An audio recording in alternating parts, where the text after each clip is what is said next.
ಒಂದು ವರ್ಕ್ಶಾಪ್ ಮಾಡ್ತಿದ್ದಾರೆ ಯಾರೋ, ನೀನು ಸಾಧ್ಯವಾದರೆ ಹೋಗು, ಅದಕ್ಕೆ ಒಂದು ಎಕ್ಸ್ಪೋಜರ್ ಇರುತ್ತೆ.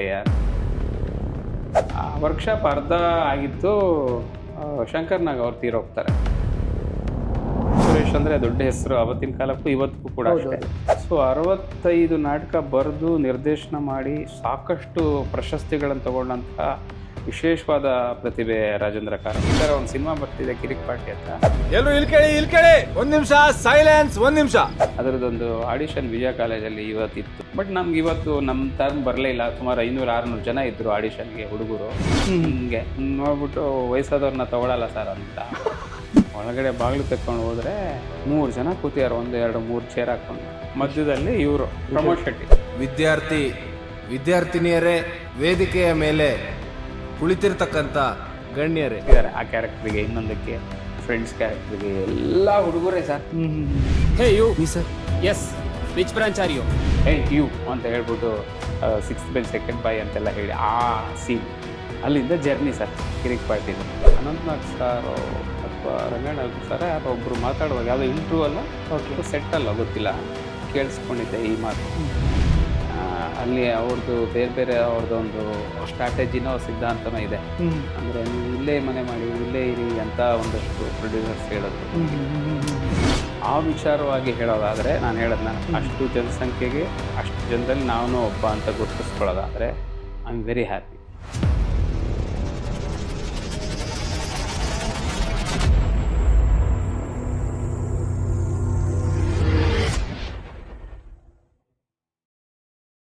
ಇವತ್ತಿನ ನನ್ನ ಶೋ ಗೆಸ್ಟ್ ಯಾರು ಅಂತ ಹೇಳಿದ್ರೆ, current star, T V star, reality star, keeper star, badminton star, ಈ ಯಾವ ಸ್ಟಾರು ಅಲ್ಲ, the one and only, the super fantastic mind blowing actor Raghu Ramana Koppa ಅವ್ರಿಗೆ ವೆಲ್ಕಮ್ ಮಾಡೋಣ ನಮ್ಮ ಶೋಗೆ.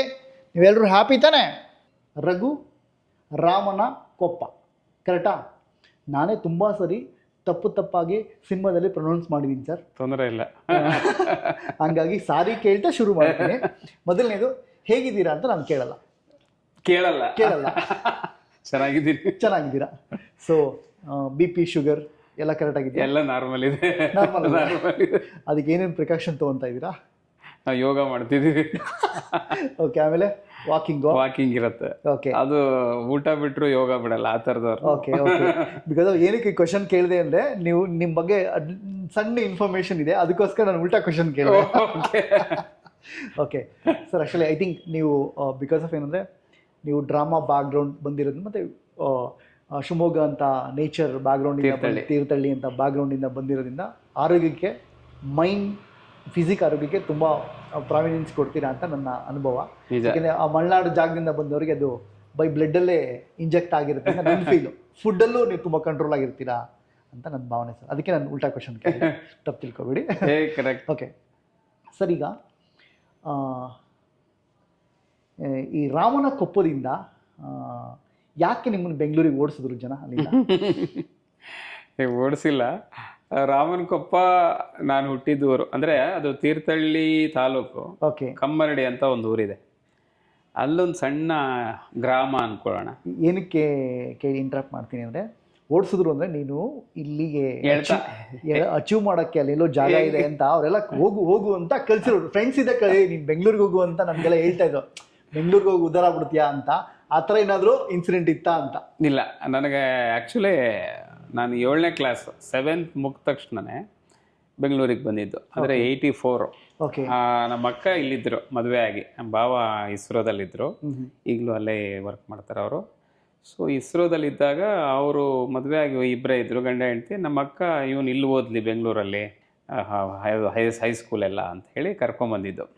ಸೊ ಅಲ್ಲಿಂದ ಬೆಂಗಳೂರಿಗೆ ಕನೆಕ್ಷನ್ ಸಿಕ್ತು. ಹಾಗಾಗಿ ಆ ಜರ್ನಿ ಹಂಗೆ ಶುರು ಆಯಿತು. ಸೊ ಅಲ್ಲಿಂದ ನಾಟಕಕ್ಕೆ ಹೇಗೆ ಜಂಪ್ ಆದ್ರಿ ಸರ್? ಆ್ಯಕ್ಚುಲಿ ಆ ನಾಟಕದ್ದು ಒಂದು ಕುತೂಹಲ ಇದೆ. ಅಂದರೆ ಎಲ್ಲರಿಗೂ, ನನಗೂ ಅಷ್ಟೇ, ಅದು ಹೆಂಗಾಯಿತು ಅನ್ನೋದು ಕೆಲವೆಲ್ಲ ನಮ್ಗೆ ಗೊತ್ತಿಲ್ಲದೆ ಯಾವುದು ಶಕ್ತಿಗಳು ಆಡಿಸ್ಬಿಡ್ತಾವೇನೋ ಅನ್ನೋ ಥರ ನನಗೂ ಅದೇ ಫೀಲ್ ಆಗುತ್ತೆ. ನಾನು ಮಾಮೂಲು ಕಾಲೇಜಿಗೆ ಹೋಗ್ತಾ ಇದ್ದೆ, 2nd PUC ಆಯಿತು. ನಮ್ಮ ಅಕ್ಕ ಹೇಳಿದ್ರು, ಪೇಪರಲ್ಲಿ ಒಂದು ಆ್ಯಡ್ ಬಂದಿದೆ ನೋಡು, ಸುಚಿತ್ರಾ ಫಿಲ್ಮ್ ಸೊಸೈಟಿಲಿ ಒಂದು ವರ್ಕ್ಶಾಪ್ ಮಾಡ್ತಿದ್ದಾರೆ ಯಾರೋ, ನೀನು ಸಾಧ್ಯವಾದರೆ ಹೋಗು, ಅದಕ್ಕೆ ಒಂಥರ ಚೆನ್ನಾಗಿರ್ಬೋದು, ಒಂದು ಎಕ್ಸ್ಪೋಜರ್ ಇರುತ್ತೆ ಅಂತೆಲ್ಲ. ಅವಳಿಗೆ ನಾಟಕ ಸಿನಿಮಾ ಅಂದರೆ ಸ್ವಲ್ಪ ಆಸಕ್ತಿ, ನಾವೆಲ್ಲ ಓದ್ತಿದ್ರು ನಮ್ಮ ಅಕ್ಕ.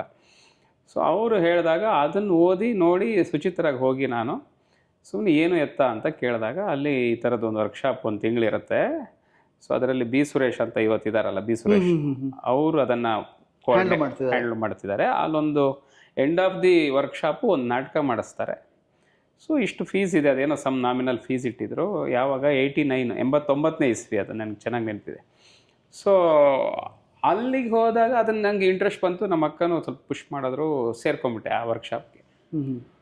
ಅಲ್ಲಿ ನಮ್ಮ ಜೊತೆಗೆ ಅವತ್ತೊಂದು 10-15 ಜನ, ಅದರಲ್ಲಿ ಇವರು ಇದ್ರು, ಬಿ ಸುರೇಶ್ ಅವ್ರ ವೈಫ್ ಇದ್ದಾರಲ್ಲ ಇವಾಗ, ಶೈಲಜಾ ಮ್ಯಾಮ್ ಇನ್ನು ಮದುವೆ ಆಗಿರಲಿಲ್ಲ ಅವರಿಬ್ರು.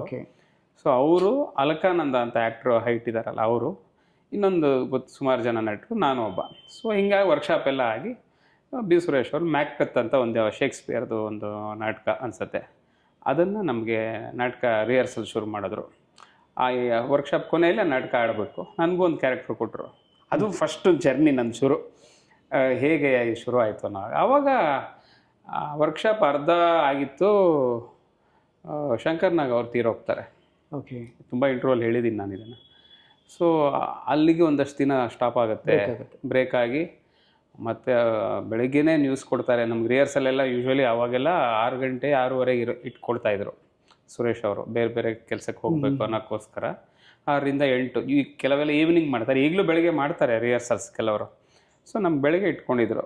ಆವಾಗ ಬೆಳಗ್ಗೆ ಬಂದು ಫಸ್ಟ್ ನ್ಯೂಸ್, ನಮಗೆಲ್ಲ ಗೊತ್ತೇ ಇಲ್ಲ ಈ ಥರ ಶಂಕರ್ನಾಗ್ ತೀರೋದು ಅಂತ. ಆವಾಗ ಒಂದು ದೊಡ್ಡ ಶಾಕಿಂಗ್ ನ್ಯೂಸ್ ಅದು ಅವತ್ತಿನ ದಿನಕ್ಕೆ, ಎಲ್ಲರಿಗೂ ಅಷ್ಟೇ, ಇವತ್ತಿಗೂ ಕೂಡ ಆ ತಲೆಯಲ್ಲಿ ಹಾಗೇ ಇದೆ ಶಂಕರ್ನಾಗ್ ಅಂದರೆ.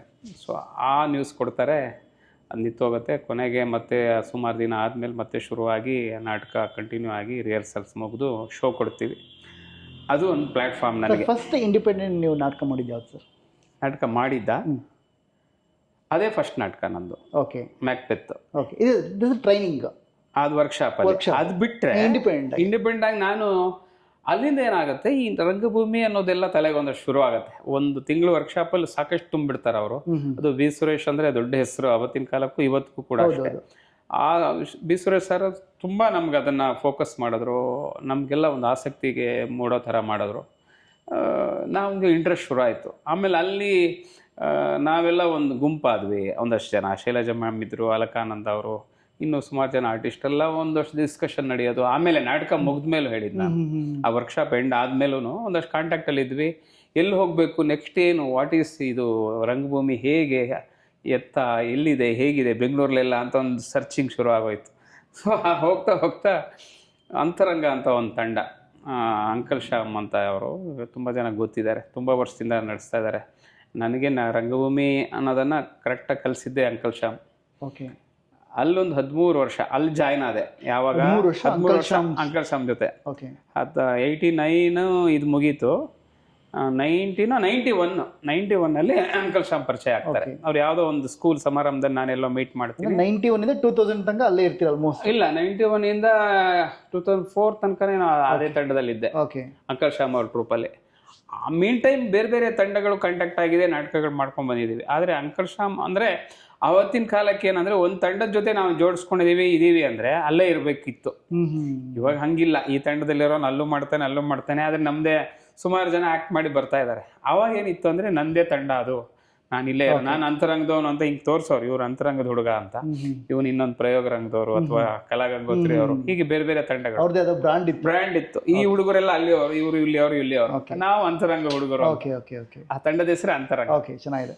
ಸೊ ಅಲ್ಲಿ ಒಂದು 91ರಲ್ಲಿ ಒಂದು ಅಂಕಲ್ ಶ್ಯಾಮ್ ಅವರೇ ಒಂದು ನಾಟಕ ಬರೀತಾರೆ, ಸಮಯ ಸಾಧಕರು ಅನ್ಸುತ್ತೆ ನನಗೆ ನೆನಪಿರೋ ಹಾಗೆ. ಅದು ನಂದು ಫಸ್ಟ್ ನಾಟಕ. ಅಂದ್ರೆ ಈ ವರ್ಕ್ಶಾಪ್ ಬಿಟ್ರೆ ನಾಟಕ ಅಂತ ರಂಗಭೂಮಿಲಿ ನಾನು ಆಡಿದ್ದು ನಾಟಕ ಅದು HN ಕಲಾಕ್ಷೇತ್ರ ಅನ್ಸುತ್ತೆ. ಅಲ್ಲಿ ಇವತ್ತಿಲ್ಲ HN Kalakshetra, national college Jayanagar, ಅಲ್ಲಿ ರಂಗಭೂಮಿ, ಆ ಥಿಯೇಟರ್ ಅಲ್ಲಿ ಮಾಡಿದ್ದು. ಅದು ಫಸ್ಟ್ ನಾಟಕ. ಹಂಗ ಅಲ್ಲಿಂದ ಜರ್ನಿ ಶುರು ಆಯ್ತು. ಆಮೇಲೆ ಅಂತರಂಗ ತಂಡದಲ್ಲಿ ಸಾಕಷ್ಟು ನಾಟಕಗಳು, ಒಂದು 15 years ಎಕ್ಸ್ಪೀರಿಯನ್ಸ್ ಅಲ್ಲಿದ್ದೆ. ಅದು ಬಿಟ್ಟರೆ 2004 ಆಮೇಲೆ ಅಷ್ಟೊತ್ತಿಗೆ ಮಧ್ಯದಲ್ಲಿ ಇದೆ ಇವ್ರದ್ದೆಲ್ಲ ಪರಿಚಯ ಆಗುತ್ತೆ, ಬೇರೆ ಬೇರೆ ತಂಡ, ನಾಟ್ಯ ದರ್ಪಣ ಅಂತ ಅಬ್ಬೂರ್ ತೀರ್ಥ ಅವ್ರದ್ದು, ಆಮೇಲೆ ಚಿತ್ತಾರ ಅಂತ ರಾಜೇಂದ್ರ ಕಾರಂತರದ್ದು. ರಾಜೇಂದ್ರ ಕಾರಂತರಲ್ಲಿ ಇವತ್ತಿಗೂ ನಾನು ಅವ್ರ ಜೊತೆ ಅಸೋಸಿಯೇಟ್ ಆಗಿದ್ದೀನಿ. ಆ ತಂಡದಲ್ಲಿ ಯಾವುದೇ ನಾಟಕ ಇದ್ದರೂ ನನಗೊಂದು ಪಾತ್ರ ಇರುತ್ತೆ. ಸುಮಾರು ಮೊನ್ನೆನೂ ಅಷ್ಟೇ ಬೀಚಿ ಹೌಸ್ ಅಂತ ಒಂದು ನಾಟಕಗಳು ನಾನು ಅಭಿನಯಿಸಿ ಬಂದಿದ್ದೀನಿ. ಈಗಲೂ ಅಷ್ಟೇ ಸಮಯ ಸಿಕ್ಕರೆ, ಸಮಯ ನಾನು ಬ್ಯುಸಿ ಅಂತೇನಲ್ಲ, ಇಲ್ಲೋ ನಾಟಕಗಳಿಗೆ ರಿಹರ್ಸಲ್ಸ್ಗೆ ಸಮಯಕ್ಕೆ ಸರಿಯಾಗಿ ಹೋಗದೇ ಇದ್ದರೆ ಆ ಕಾರಂತರದವರೆಲ್ಲ ತುಂಬ ಸ್ಟ್ರಿಕ್ಟಾಗಿ ಫಾಲೋ ಮಾಡ್ತಾರೆ. ಅವ್ರು 1 ನಿಮಿಷ ಲೇಟ್ನೂ ಸಹಿಸಲ್ಲ. ಹಾಗಾಗಿ ಒಪ್ಕೊಳ್ಳೋಕೆ ಹೆದರಿಕೆ ಆಗುತ್ತೆ ಹೊಸ ನಾಟಕಗಳನ್ನ. ಆಸೆ ಇದೆ, ಎಲ್ಲೋ ಒಂದು ಕಡೆ ನಾವು ಶೂಟಿಂಗ್ ಲೇಟ್ ಆಯಿತು, ತೊಂದರೆ ಆಗುತ್ತೆ, ಆ ಉದ್ದೇಶದಿಂದ ಅವರು ಕೇಳ್ತಾರೆ ಸಮಯ ಸಿಗುತ್ತಾ ಆಗತ್ತಾ ಇಲ್ಲಾಂದ್ರೆ ಒಪ್ಕೋಬೇಡ ಅಂತ ಕೇಳೇ ಮಾಡ್ತಾರೆ. ಸೊ ಹಾಗೆ ಬೇರೆ ಬೇರೆ ತಂಡದ ಪರಿಚಯ ಆಗುತ್ತೆ ಅಂತರಂಗ ಜೊತೆಗೇನೆ. ಸೊ ಆಮೇಲೆ 2005ರಿಂದ ಚಿತ್ತಾರ ಜೊತೆ ಸುಮಾರು ವರ್ಷ ನಾಟಕ ಮಾಡ್ತೀನಿ. ಅಲ್ಲೊಂದು 10 ವರ್ಷ ಅವ್ರದ್ದು ತಂಡದಲ್ಲಿ. ರಾಜೇಂದ್ರ ಕಾರಂತೆ ರಂಗಭೂಮಿ ಭೀಷ್ಮ ಅನ್ಬೋದು ಅವ್ರನ್ನ. ಹೌದು. ಅಂದ್ರೆ ಒಬ್ಬ ನಟ, ನಿರ್ದೇಶಕ ಜೊತೆಗೆ ರೈಟರ್ ಆಗಿ ಗುರುತಿಸ್ಕೊಂಡಿರೋರು ಏಕೈಕ ಕಲಾವಿದ ಅನ್ಸುತ್ತೆ ನನ್ನ ಪ್ರಕಾರ ರಂಗಭೂಮಿಲಿ. ಸುಮಾರು ಒಂದು 50-60 ನಾಟಕನೂ ಆಗಿದೆ. 60 ಇರಬೇಕು, 65 ಅನ್ಸುತ್ತೆ. ಈಗಲೂ ಒಂದು ನಾಟಕ ರೆಡಿ ಇದೆ ಹೊಸದು ಅವ್ರದ್ದು, ಇನ್ನೇನು ಶುರು ಮಾಡ್ತಾರೆ ಅನ್ಸುತ್ತೆ. ಸೊ 65 ನಾಟಕ ಬರೆದು ನಿರ್ದೇಶನ ಮಾಡಿ ಸಾಕಷ್ಟು ಪ್ರಶಸ್ತಿಗಳನ್ನು ತಗೊಂಡಂತಹ ವಿಶೇಷವಾದ ಪ್ರತಿಭೆ ರಾಜೇಂದ್ರ ಕಾರಂತ್. ಅವರು ನಮ್ಮನ್ನೊಂದಷ್ಟು ಮೌಲ್ಡ್ ಮಾಡ್ತಾರೆ. ಅಂಕಲ್ ಶಾಮು ಒಂದಷ್ಟು ತಿದ್ದಿ ತೀಡಿ ನಮ್ಮನ್ನೆಲ್ಲ ಒಂದು ನಟ ಅಂತ ಗುರುತಿಸ್ಕೊಳಕ್ಕೆ ಸಹಾಯ ಮಾಡ್ತಾರೆ. ಇವ್ರು ಇನ್ನೂ ನೆಕ್ಸ್ಟ್ ಲೆವೆಲ್ಗೆ ನಮ್ಮನ್ನ ರೀಚ್ ಮಾಡಿಸ್ತಾರೆ. ನೀವು ಎಂಥ ಕಲಾವಿದನ್ ಕೊಡಿ, ಅವನಿಗೆ ಏನು ಬರ್ತಿಲ್ಲ, 0 ಇದ್ದಾನೆ ಅಂದ್ರೂ ಕೂಡ ಆ ನಟನನ್ನ ಬೆಳೆಸೋ ಶಕ್ತಿ ರಾಜೇಂದ್ರ ಕಾರಂತರಿಗಿದೆ. ನಾನು ಯಾವತ್ತೂ ಅದನ್ನ ನೆನ್ಪಿಟ್ಕೋತೀನಿ. ನಾವೆಲ್ಲ ಇವತ್ತೇನೋ ಒಂದು ಏನು ದೊಡ್ಡ ಸಾಧನೆ ಮಾಡಿಲ್ಲ, ಸಣ್ಣ ಪುಟ್ಟ ಸಾಧನೆ ಮಾಡಿದೀವಿ ಅಂದ್ರೂ ಕೂಡ ಅದಕ್ಕೆಲ್ಲ ಕಾರಣ ರಾಜೇಂದ್ರ ಕಾರಂತ್ ನನಗೆ ಅನ್ಸೋದು. ಅಂದರೆ ಅಷ್ಟರ ಮಟ್ಟಿಗೆ ಒಬ್ಬ ನಟ ಹೇಗಿರಬೇಕು, ಅವ್ನು ಹೆಂಗ್ ಡೈಲಾಗ್ ಡೆಲಿವರಿ ಇರಬೇಕು, ವಾಯ್ಸ್ ಇಂದ ಹಿಡಿದು ನಿಮ್ಗೆ ಅಭಿನಯ ಇರ್ಬೋದು, ಬಾಡಿ ಲ್ಯಾಂಗ್ವೇಜು, ಮೂವ್ಮೆಂಟ್ಸು, ನೆನಪು ಹೆಂಗೆ ಇಟ್ಕೋಬೇಕು. ಒಂದು 70 ಪೇಜ್ ಡೈಲಾಗ್ ಇದೆ ಅಂದರೆ ಅದನ್ನು ಹೆಂಗೆ ಒಬ್ಬ ನಟ ನೆನ್ಪಿಟ್ಕೋಬೇಕು, ಅದಕ್ಕೆ ಯಾವ ಥರ ತಯಾರಿ ನಡೆಸು. ಒನ್ಸ್ ನೀವು ಅವರ ಗರಡಿಲಿ ಪಳಗ್ಬಿಟ್ರೆ ಮಾಸ್ಟರ್ ಅವನು ಯಾವತ್ತೂ ಅವನು ಇನ್ನೆಲ್ಲೂ ಒಂದು ಫಂಬಲ್ ಆಗಲ್ಲ ಅಥವಾ ಡೈಲಾಗ್ ಮರಿಯಲ್ಲ. ಅದು ಲೈವ್ ಆಡಿಯನ್ಸ್ ಜೊತೆ ಕನೆಕ್ಟ್ ಮಾಡ್ಕೊಂಡಿರ್ತೀವಲ್ಲ ನಾಟಕದಲ್ಲಿ, ನಿಮಗೆ ತುಂಬಾ ಪ್ರಬುದ್ಧತೆ ಬೇಕು, ರೀಟೇಕ್ ಇರಲ್ಲ, ಮರ್ತು ನಿಂತು ಆ ಥರದ್ದು ಆಗಿದಾವೆ. ಯಾರು ಸೂಪರ್ ಮ್ಯಾನೇಜ್ ಮಾಡ್ತಾರೆ. ಅದನ್ನ ದೊಡ್ಡ ದೊಡ್ಡ ಕಲಾವಿದ್ರು ನಾವು ತಪ್ಪು ಮಾಡಿದ್ರು ಮ್ಯಾನೇಜ್ ಮಾಡ್ಕೊಂಡು ನೆಕ್ಸ್ಟ್ ಲೈನ್ ಹೋಗಿ ಕಂಟಿನ್ಯೂ ಆಗತ್ತೆ ನಾಟಕ. ಹಾಗೆ ಸರ್ಪ್ರೈಸೇ ಮಜಾ ಇರುತ್ತೆ ಅಲ್ವಾ? ಕರೆಕ್ಟ್. ನಾನು ನಾಟಕ ಮಾಡಿದ್ದೀನಿ, ಆ ಸರ್ಪ್ರೈಸ್ಗೆ ಇಂಪ್ರೂವೈಸೇಷನ್ಗೆ ಆಸ್ಪದ ಅದು. ಹೌದು. ಆಮೇಲೆ ಕಾರಂತರಲ್ಲಿ ವಿಶೇಷತೆ ಏನಂದ್ರೆ, ನೀವು ಸ್ಟೇಜಲ್ಲಿ ತಪ್ಪು ಹೊಡೆದ್ವಿ, ಈಗೇನೋ ಬ್ಲ್ಯಾಂಕ್ ಆದೆ, ಹಿಂಗೆ ನೆಕ್ಸ್ಟ್ ಡೈಲಾಗ್ ಬರ್ತಿಲ್ಲ, ಹಿಂಗೆ ನೋಡೋಷ್ಟೊಂದು ಎತ್ಕೊಡ್ತಾರೆ ಅವರು, ಅಥವಾ ಹಿಂದೆಯಿಂದ ಯಾರೋ ಹೇಳ್ತಾರೆ ಮುಂದಕ್ಕೆ ಹೋಗುತ್ತೆ. ಬೈ ಚಾನ್ಸ್ ಆ ಸೀನ್ ಎಂಡಾಗಿ ಸೈಡ್ ವಿಂಗಿಗೆ ಹೋದ್ರೆ ಅಲ್ಲೇ ತಲೆ ಮೇಲೆ ಹೊಡಿತಾರೆ. ಆ ಥರ ಹೊಡ್ಸ್ಕೊಂಡಿದೀವಿ ನಾವೆಲ್ಲ. ಅಂದರೆ ಅವ್ರು ಸ್ಪಾಟಲ್ಲೇ ರಿಯಾಕ್ಟ್ ಮಾಡಿಬಿಡ್ತಾರೆ. ನಿಮ್ಗೇನು ಇಷ್ಟೆಲ್ಲ ರಿಹರ್ಸಲ್ ಮಾಡಿ ನೀವು ಹಂಗೂ ದೋಸೆ ಹಾಕ್ತಿರಲ್ಲ ಸ್ಟೇಜ್ ಮೇಲೆ, ದೋಸೆ ಹಾಕ್ತಿರಲ್ಲ ಅಂತ ತುಂಬ ಅವ್ರ ಹತ್ರ ನಡಕ್ತಾರೆ ಆರ್ಟಿಸ್ಟ್ಗಳು ಇವತ್ತಿಗೂ ಕೂಡ ಅಷ್ಟೇ. ಅವೆಲ್ಲ ಎಕ್ಸ್ಪೀರಿಯನ್ಸ್ ನಿಜವಾಗೂ ರಂಗಭೂಮಿದು ಮಜಾ ಕೊಡುತ್ತೆ ನಿಮಗೆ. ಅದು ಎಲ್ಲರಿಗೂ ಆಗಿರುತ್ತೆ. ರಂಗಭೂಮಿ ಆಕ್ಟರ್ಸ್ ಯಾರ್ಯಾರು ಅಲ್ಲಿಂದ ಬಂದಿದ್ದಾರೆ ಅವ್ರಿಗೆ ಎಕ್ಸ್ಪೀರಿಯನ್ಸು ಏನು. ಎಕ್ಸಾಮ್ಗೂ ಅಷ್ಟು ಭಯ ಇರಲ್ಲ ನಮ್ಗೆ. ನಾಳೆ ಶೋ ಅಂದ್ರೆ ಇವತ್ತು ಸಣ್ಣ ಪಾತ್ರ ಮಾಡಿರ್ಲಿ ನಿಮ್ಗೆ ಅದು ಭಯ ಇದ್ದೇ ಇರುತ್ತೆ. ಸೊ ಹಂಗೆ. ಅಲ್ಲಿಂದ ಸಿನಿಮಾ ಹೆಂಗ್, ಫಸ್ಟ್ ಸಿನಿಮಾ ಯಾವ್ದು ಸರ್? ಆಕ್ಚುಲಿ ನಾನು ರಂಗಭೂಮಿಲಿ ಇದ್ದಾಗ ಅರ್ಧ ದಿನಕ್ಕೆ ಒಂದಿನಕ್ಕೆಲ್ಲ ಕೆಲವು 2-3 ಸಿನಿಮಾಕ್ಕೆ ಹೋಗಿದ್ದೀನಿ. ಕೆಲವೊಂದು 5-6 ದಿನ ಮಾಡಿದ್ದು. ಅಂದರೆ ಆವಾಗ ನಮ್ಮ ಫ್ರೆಂಡ್ಸ್ ಎಲ್ಲ ಸೀರಿಯಲ್ ಸಿನಿಮಾಕ್ಕೆ ಹೋಗ್ಬಿಡೋರು ಆಗಿನ ಕಾಲಕ್ಕೆ. ಅವರೆಲ್ಲ ಕರೆಯೋರು ಬಾಬಾ ಅಂತ. ನನಗೆ ನಂದೇ ಆದಂಥ ಒಂದು ಬಿಸ್ನೆಸ್ ಇತ್ತು, ಪ್ರಿಂಟಿಂಗ್ ಪ್ರೆಸ್ ಇಟ್ಕೊಂಡಿದ್ದೆ ನಾನು, ಅದು ಈಗಲೂ ನಡೀತಿದೆ. ಸೊ ಆ ಬಿಸ್ನೆಸ್ ಬಿಟ್ಟು ನಾನು ಇಲ್ಲಿ ಸಿನಿಮಾಕ್ಕೆ ಹೋಗೋಕ್ಕೆ ಭಯ ಇತ್ತು ನನಗೆ. ಹಾಗಾಗಿ ಬೇಡಪ್ಪ ನಂಗೆ ಸಹವಾಸ, ನಾವೆಲ್ಲ ನಟರು ಅಲ್ಲ, ಅದರಲ್ಲೇ ನಾವು ದುಡಿಯೋಕ್ಕಾಗಲ್ಲ, ಅದು ಗುರ್ತಿಸ್ಕೊಳ್ಳೋದು ಕಷ್ಟ ಇದೆ, ನಮಗಲ್ಲ ಅನ್ನೋ ಥರ ನನ್ನ ಭಾವನೆ. ಹೌದು, ನಾನು ಬೇಡ ಅಂತ ಹಾಗೇನೆ ದಿನ ಕಳೀತಾ ಬಂದೆ. ಆಮೇಲೆ ಒನ್ಸ್ ಇವರೆಲ್ಲ ಹೇಳುವಾಗ ಯಾರೋ ಒಬ್ಬರು ಪ್ರೇಕ್ಷಕರು, ಆಡಿಯನ್ಸು ಯಾವುದೋ ಒಂದು ನಾಟಕ ಮಾಡಿ ಬಂದಾಗ, ಏನು ಸರ್ ನೀವೆಲ್ಲ ಸಿನಿಮಾಗೆ ಬರಬೇಕು, ಎಂಥ ಅದ್ಭುತ ಪ್ರತಿಭೆ ನಿಮ್ಮದು ಅಂತ ಒಂದಷ್ಟು ತಲೆಗೆ ತುಂಬಿದ್ರು. ನಮಗೆ ಎಲ್ಲ ಒಂದು ಕಡೆ ಸ್ಟ್ರೈಕ್ ಆಯಿತು. ಏನು ತುಂಬ ಜನ ಹೇಳ್ತಾ ಇರಲ್ಲ ಈ ನಡುವೆ, ಏನೋ ಈ ಥರದ್ದು ಏನೋ ಇದೆಯಾ, ಹಾಗಾದರೆ ನಾವು ಮನೇಲಿ ಬಂದು ಹೇಳಿದ್ರೆ ಮನೆಯಲ್ಲೂ ಬೇಡ ಅನ್ನೋರು. ಈ ಬಿಸ್ನೆಸ್ ಏನಿದೆ ಅದು ಮಾಡ್ಕೊಂಡು ಹೋಗಿ ಸುಮ್ಮನೆ ಅದು ಇಲ್ಲ ಇದು ಇಲ್ಲ ಆಗ್ಬಿಟ್ಟು ಆಮೇಲೆ ಬರ್ಬೋದಾಗ್ಬಿಟ್ರೆ ಕರೆಕ್ಟಲ್ಲ. ನಿಮಗೆ ಗೊತ್ತಲ್ಲ, ಫೈನಾನ್ಷಿಯಲ್ ಸೆಕ್ಯೂರಿಟಿ ಇಲ್ಲ ಇಲ್ಲಿ. ನಮ್ಗೆ ಯಾರೋ ಬ್ಯಾಕಪ್ ಇಲ್ಲ, ಏನೋ ಮಾಡ್ಕೊಂಡು ಹಾಳು ಮಾಡ್ಕೋಬೇಡಿ ಕೆರಿಯರ್ನ ಅಥವಾ ಜೀವನನ ಅನ್ನೋ ಥರ. ಅಷ್ಟೊಳ್ಳೆ ಮದುವೆ ಎಲ್ಲ ಆಗಿತ್ತು 2002ರಲ್ಲಿ. ಸೊ ಇದೆಲ್ಲ ಒಂದು ಕನ್ಫ್ಯೂಷನಲ್ಲಿದ್ದಾಗ ಸಿನಿಮಾದ್ದು ಒಂದೊಂದು ಆಕಸ್ಮಿಕ, ಅಂದರೆ ನಾನು ಹೆಂಗೆ ಬಂದೆ ಅನ್ನೋದೇ ಒಂದು ದೊಡ್ಡ ಪ್ರಶ್ನೆ ನನಗೇನೆ. ಹೆಂಗೆ ಶುರು ಆಯಿತು ಅಂತ ಮನೇಲಿ ಸುಮ್ಮನೆ ಹೇಳಿದ್ದೆ, ಈ ಕಿರಿಕ್ ಪಾರ್ಟಿ ಆಡಿಷನ್ಗೆ ಹೋಗಬೇಕಿತ್ತು. ಅಲ್ಲಿ ಏನಾಯಿತು, ಒಂದು ರಿಹರ್ಸಲ್ ಮಾಡ್ತಿದ್ದೀವಿ ನಾಟಕದ್ದು. ಹುಡುಗರೆಲ್ಲ ಇವತ್ತು ನಾವು ವಿಜಯ ಕಾಲೇಜ್ ಆಡಿಷನ್ಗೆ ಹೋಗಿದ್ವಿ ಅಂತ ನನ್ನ ಜೊತೆಗಿರೋ ಹುಡುಗರೆಲ್ಲ ಮಾತಾಡ್ತಾ ಇದ್ದಾರೆ. ಅವರವರೇ ಮಾತಾಡ್ತಿದ್ದಾರೆ, ನಾನು ಕೇಳಿಸ್ಕೊತಿದ್ದೀನಿ. ನನ್ನ ಜೊತೆ ಇನ್ನೂ 3-4 ಜನ ನಾವೇನೋ ಮಾತಾಡ್ತಾ ಸುಮ್ಮನೆ ಕಿವಿಯಲ್ಲಿ ಏನು ಆಡಿಷನ್ ಅಂತ ಕೇಳಿದಾಗ ಈ ಥರ ಒಂದು ಸಿನಿಮಾ ಬರ್ತಿದೆ ಕಿರಿಕ್ ಪಾರ್ಟಿ ಅಂತ. ಅದರದ್ದೊಂದು ಆಡಿಷನ್ ವಿಜಯ ಕಾಲೇಜಲ್ಲಿ ಇವತ್ತಿತ್ತು, ಶನಿವಾರ ಭಾನುವಾರ. ನಾಳೆ ಭಾನುವಾರನೂ ಇದೆ, ಬಟ್ ನಮ್ಗೆ ಇವತ್ತು ನಮ್ಮ ಟರ್ಮ್ ಬರಲೇ ಇಲ್ಲ. ಸುಮಾರು 500-600 ಜನ ಇದ್ದರು ಆಡಿಷನ್ಗೆ ಹುಡುಗರು ಅಂತ. ಹೌದಾ ಅಂತ ಕೇಳಿಸ್ಕೊಂಡಿದ್ದು ಅಷ್ಟೇ ನಾನು ಅವತ್ತು. ಅವ್ರು ನನಗೆ ಹೋಗು ಅಂತಲೂ ಹೇಳಿಲ್ಲ, ನನಗೆ ಆಡಿಷನ್ ಅಂದ್ರೇ ವರ್ಡೇ ಹೊಸದು. ಆಡಿಷನ್ ಅಂತ ಒಂದು ಇದೆಯಾ ಸಿನಿಮಾಕ್ಕೆ ಅಂತ. ಅಂದರೆ ಅಷ್ಟು ನಮ್ಮ ನಾಟಕದಲ್ಲಿ ಅಷ್ಟೇ ಏನು ಬೇಕೋ ಅಷ್ಟೇ ಇದ್ವಿ, ಸಿನಿಮಾ ಕಡೆ ತಲೆನೇ ಹಾಕ್ತಿರ್ಲಿಲ್ಲ. ಆಮೇಲೆ ಮಾರನೇ ದಿನ ಅದು ಏನು ಅನಿಸಿದೆಯೋ ಗೊತ್ತಿಲ್ಲ ನನಗೆ, ವಿಜಯ ಕಾಲೇಜ್ ನಾನು ಓದಿದ್ದು ಕಾಲೇಜ್ ಜಯನಗರ ಕಾಲೇಜ್. ಸೊ ಸುಮ್ಮನೆ ಹೋದೆ ಬೆಳಗ್ಗೆ ಒಂದು 8 ಗಂಟೆಯಲ್ಲಿ ಯೋಗ ಮುಗಿಸ್ಬಿಟ್ಟು ಸೀದಾ ಹೋಗಿದ್ದೀನಿ, ಮನೆಗೆ ಹೋಗಲಿಲ್ಲ. ಹೋದರೆ ಆಲ್ರೆಡಿ ಒಂದು 7:30-8 ಗಂಟೆಗೆ ಒಂದು 500 ಜನ ನಿಂತುಬಿಟ್ಟಿದ್ದಾರೆ ಹುಡುಗರು. 2 ದಿನ ಆಡಿಷನ್ ಅವ್ರದ್ದು. ಆವಾಗ ನಾನು ಹೋಗ್ಬಿಟ್ಟು ಅಲ್ಲಿ ಕೌಂಟ್ರಲ್ಲಿ ಹುಡುಗ ಕೂತಿದ್ದಪ್ಪ, ಏನೋ ಬರ್ಕೊಂಡೆಲ್ಲ ಇವ್ರನ್ನೆಲ್ಲ ಒಳಗೆ ಬಿಡೋಕ್ಕೆ. ಅವನ ಹತ್ರ ಹೋಗಿ ಹಿಂಗೆ ಗುರು ಇದು ಹಿಂಗೆ ಅಂದೆ. ಏನು ಸರ್ ಆಡಿಷನ್ ಸರ್ ಇದು ಸಿನಿಮಾಕ್ಕೆ, ನೆಕ್ಸ್ಟ್ ಸಿನಿಮಾ ಮಾಡ್ತಾರೆ ಇವರು, ಅಲ್ಲಿ ಯಾವ್ದು ಆರ್ಟಿಸ್ಟ್ಗಳನ್ನೆಲ್ಲ ಹಿಂಗೆ ಯಾರು ಸೆಲೆಕ್ಟ್ ಮಾಡ್ತಿದ್ದಾರೆ ಅಂತ. ಆಮೇಲೆ ಅವನು ನನ್ನ ನೋಡ್ದೆ, ನಮ್ಮದು ಆವಾಗಲೂ ಒಂದು ಸ್ವಲ್ಪ ಬಾಲ್ಡಿನೇ, ಹಿಂಗೆ ನೋಡ್ಬಿಟ್ಟು ವಯಸ್ಸಾದವ್ರನ್ನ ತೊಗೊಳಲ್ಲ ಸರ್ ಅಂದ್ಬಿಟ್ಟ. ಆಯ್ತು ಬಿಡಪ್ಪ ವಯಸ್ಸಾಗಿದೆ, ಈಗ ಏನಾರು ಮಾಡಿ ಬಿಡೋ ನಾನು ಹೋಗ್ತೀನಿ ಅಂತ. ಇಲ್ಲ ಸರ್ ಬೈತಾರೆ, ಸುಮ್ಮನೆ ಹುಡುಗರಿಗೆ ಮಾಡ್ತಿರೋದು, 20-25 ಅಷ್ಟೇ ಏಜ್ ಗ್ರೂಪು ನೋಡಿ ಅಂತ ಸ್ಟೂಡೆಂಟ್ಸಿಗೆ ಮಾತ್ರ ಅಲ್ಲಿ ಹಾಕ್ಬಿಟ್ಟಿದ್ದಾರೆ ಅವರು, ಬಿಟ್ವೀನ್ 20-25 ಏಜ್ ಗ್ರೂಪ್ ಹುಡುಗರಿಗೆ ಮಾತ್ರ ಅಂತ. ಸೊ ನಾನು ಹಿಂಗೆ ಬಿಡಲ್ಲ ಇವನು ಅಂದ್ಕೊಂಡೆ. ಅವ್ನು ರಿಕ್ವೆಸ್ಟ್ ಮಾಡಿದೆ, ಅವ್ನಿಗೇನೋ ಅನಿಸ್ತೇನೋ ಅವನಿಗೆ. ಸರಿ ಹೋಗಿ ಸರ್ ನಾನು ಬಿಟ್ಟೆ ಅನ್ಬೇಡಿ ಸುಮ್ಮನೆ ಹೋಗಿ ಅಂತ. ಹೋದೆ, ಒಳಗಡೆ ಹೋದರೆ ಎಲ್ಲ ಚೀಟಿ ಇಟ್ಕೊಂಡು ಲೈನ್ಸ್ ಮಗ್ ಮಾಡ್ತಾ ಇದ್ದಾರೆ, ತಲೆ ಕೆಡಿಸ್ಕೊಂಡು ಎಲ್ಲ ಆಡಿಷನ್ಗೆ ಸ್ಕ್ರಿಪ್ಟ್ ಕೊಟ್ಟಿರ್ತಾರೆ, ಎಲ್ಲ ಓದ್ತಾ ಇದ್ದಾರೆ ಮಾಡ್ತಿದ್ದಾರೆ ಎಲ್ಲ. ನಾನು ಎಲ್ಲಾರನ್ನೂ ನೋಡಿದೆ, ಇದೇನಿದು ಹಿಂಗೆ ಹುಚ್ಚು ಥರ ಆಡ್ತಿರಲ್ಲ ಅಂತ. ನನಗೆ ಗೊತ್ತಿಲ್ಲ ಇದು ಆಡಿಷನ್ದು ಕಾನ್ಸೆಪ್ಟೇ ಗೊತ್ತಿಲ್ಲ ಸರ್ ನಮಗೆ, ಈ ಥರದ್ದೊಂದು ಇದೆಯಾ ಅಂತ. ಆಮೇಲೆ ಯಾರನ್ನೋ ಒಬ್ಬನು ಕೇಳಿದೆ, ಸರ್ ಈ ಡೈಲಾಗು ಎಲ್ಲಿ ಸಿಕ್ತು ನಿಮಗೆ ಅಂತ. ಈಗ ಎಲ್ಲರಿಗೂ ಕೊಡ್ತಾಯಿದ್ರು, ನೋಡಿ ಅಲ್ಲೆಲ್ಲ ಇದ್ದಾರೆ ನೋಡಿ ಅಂತ. ಅಲ್ಲಿ ನೋಡೋದು ಯಾರೂ ಇಲ್ಲ, ಅವನೆಲ್ಲ ಕೊಟ್ಬಿಟ್ಟು ಹೊಟ್ಟೋಗ್ಬಿಟ್ಟಿದ್ದಾನೆ ಅವನು. ಕೆಳಗಡೆ ಗ್ರೌಂಡ್ ಫ್ಲೋರಲ್ಲಿ, ಮೇಲ್ಗಡೆಗೆ ಹೋಗಿದ್ದಾನೆ ಅವನು. ಅಲ್ಲಿ ಯಾರೂ ಸಿಕ್ಕಲಿಲ್ಲ, ಸುಮ್ಮನೆ ಇದ್ದೆ ಹಿಂಗೆ ಸ್ವಲ್ಪ ಹೊತ್ತು ನೋಡಿದೆ. ಆಮೇಲೆ ಆ ಕ್ಯೂನಲ್ಲೆಲ್ಲ ರೆಡಿ ಆದವರೆಲ್ಲ ಕ್ಯೂ ನಿಂತ್ಕೊಳ್ಳಿ ಅಂತಾರೆ. ಈಗ ಲೈನ್ಸ್ ರೆಡಿ ಇದೆ ಅಂದರೆ ಕ್ಯೂ ನಿಂತ್ಕೋಬೇಕು. ಹೋಗಿ ನಾನು ಸುಮ್ಮನೆ ನಿಂತ್ಕೊಂಡೆ, ನಂದೊಂದು ಏನೂ ಇಲ್ಲ 30ನೇ ಟೋಕನ್ ಎಷ್ಟನಿಂದ ಕೊಟ್ಟರಲ್ಲಿ, ಟೋಕನ್ ತೊಗೊಳ್ಳಿ ಅಂತ. ಹಂಗಂಗೆ ಹೋದ್ವಿ. 30ನೇ ನಂಬರ್ ಬನ್ನಿ ಒಳಗಡೆ ಅಂತ ಅಂದರು.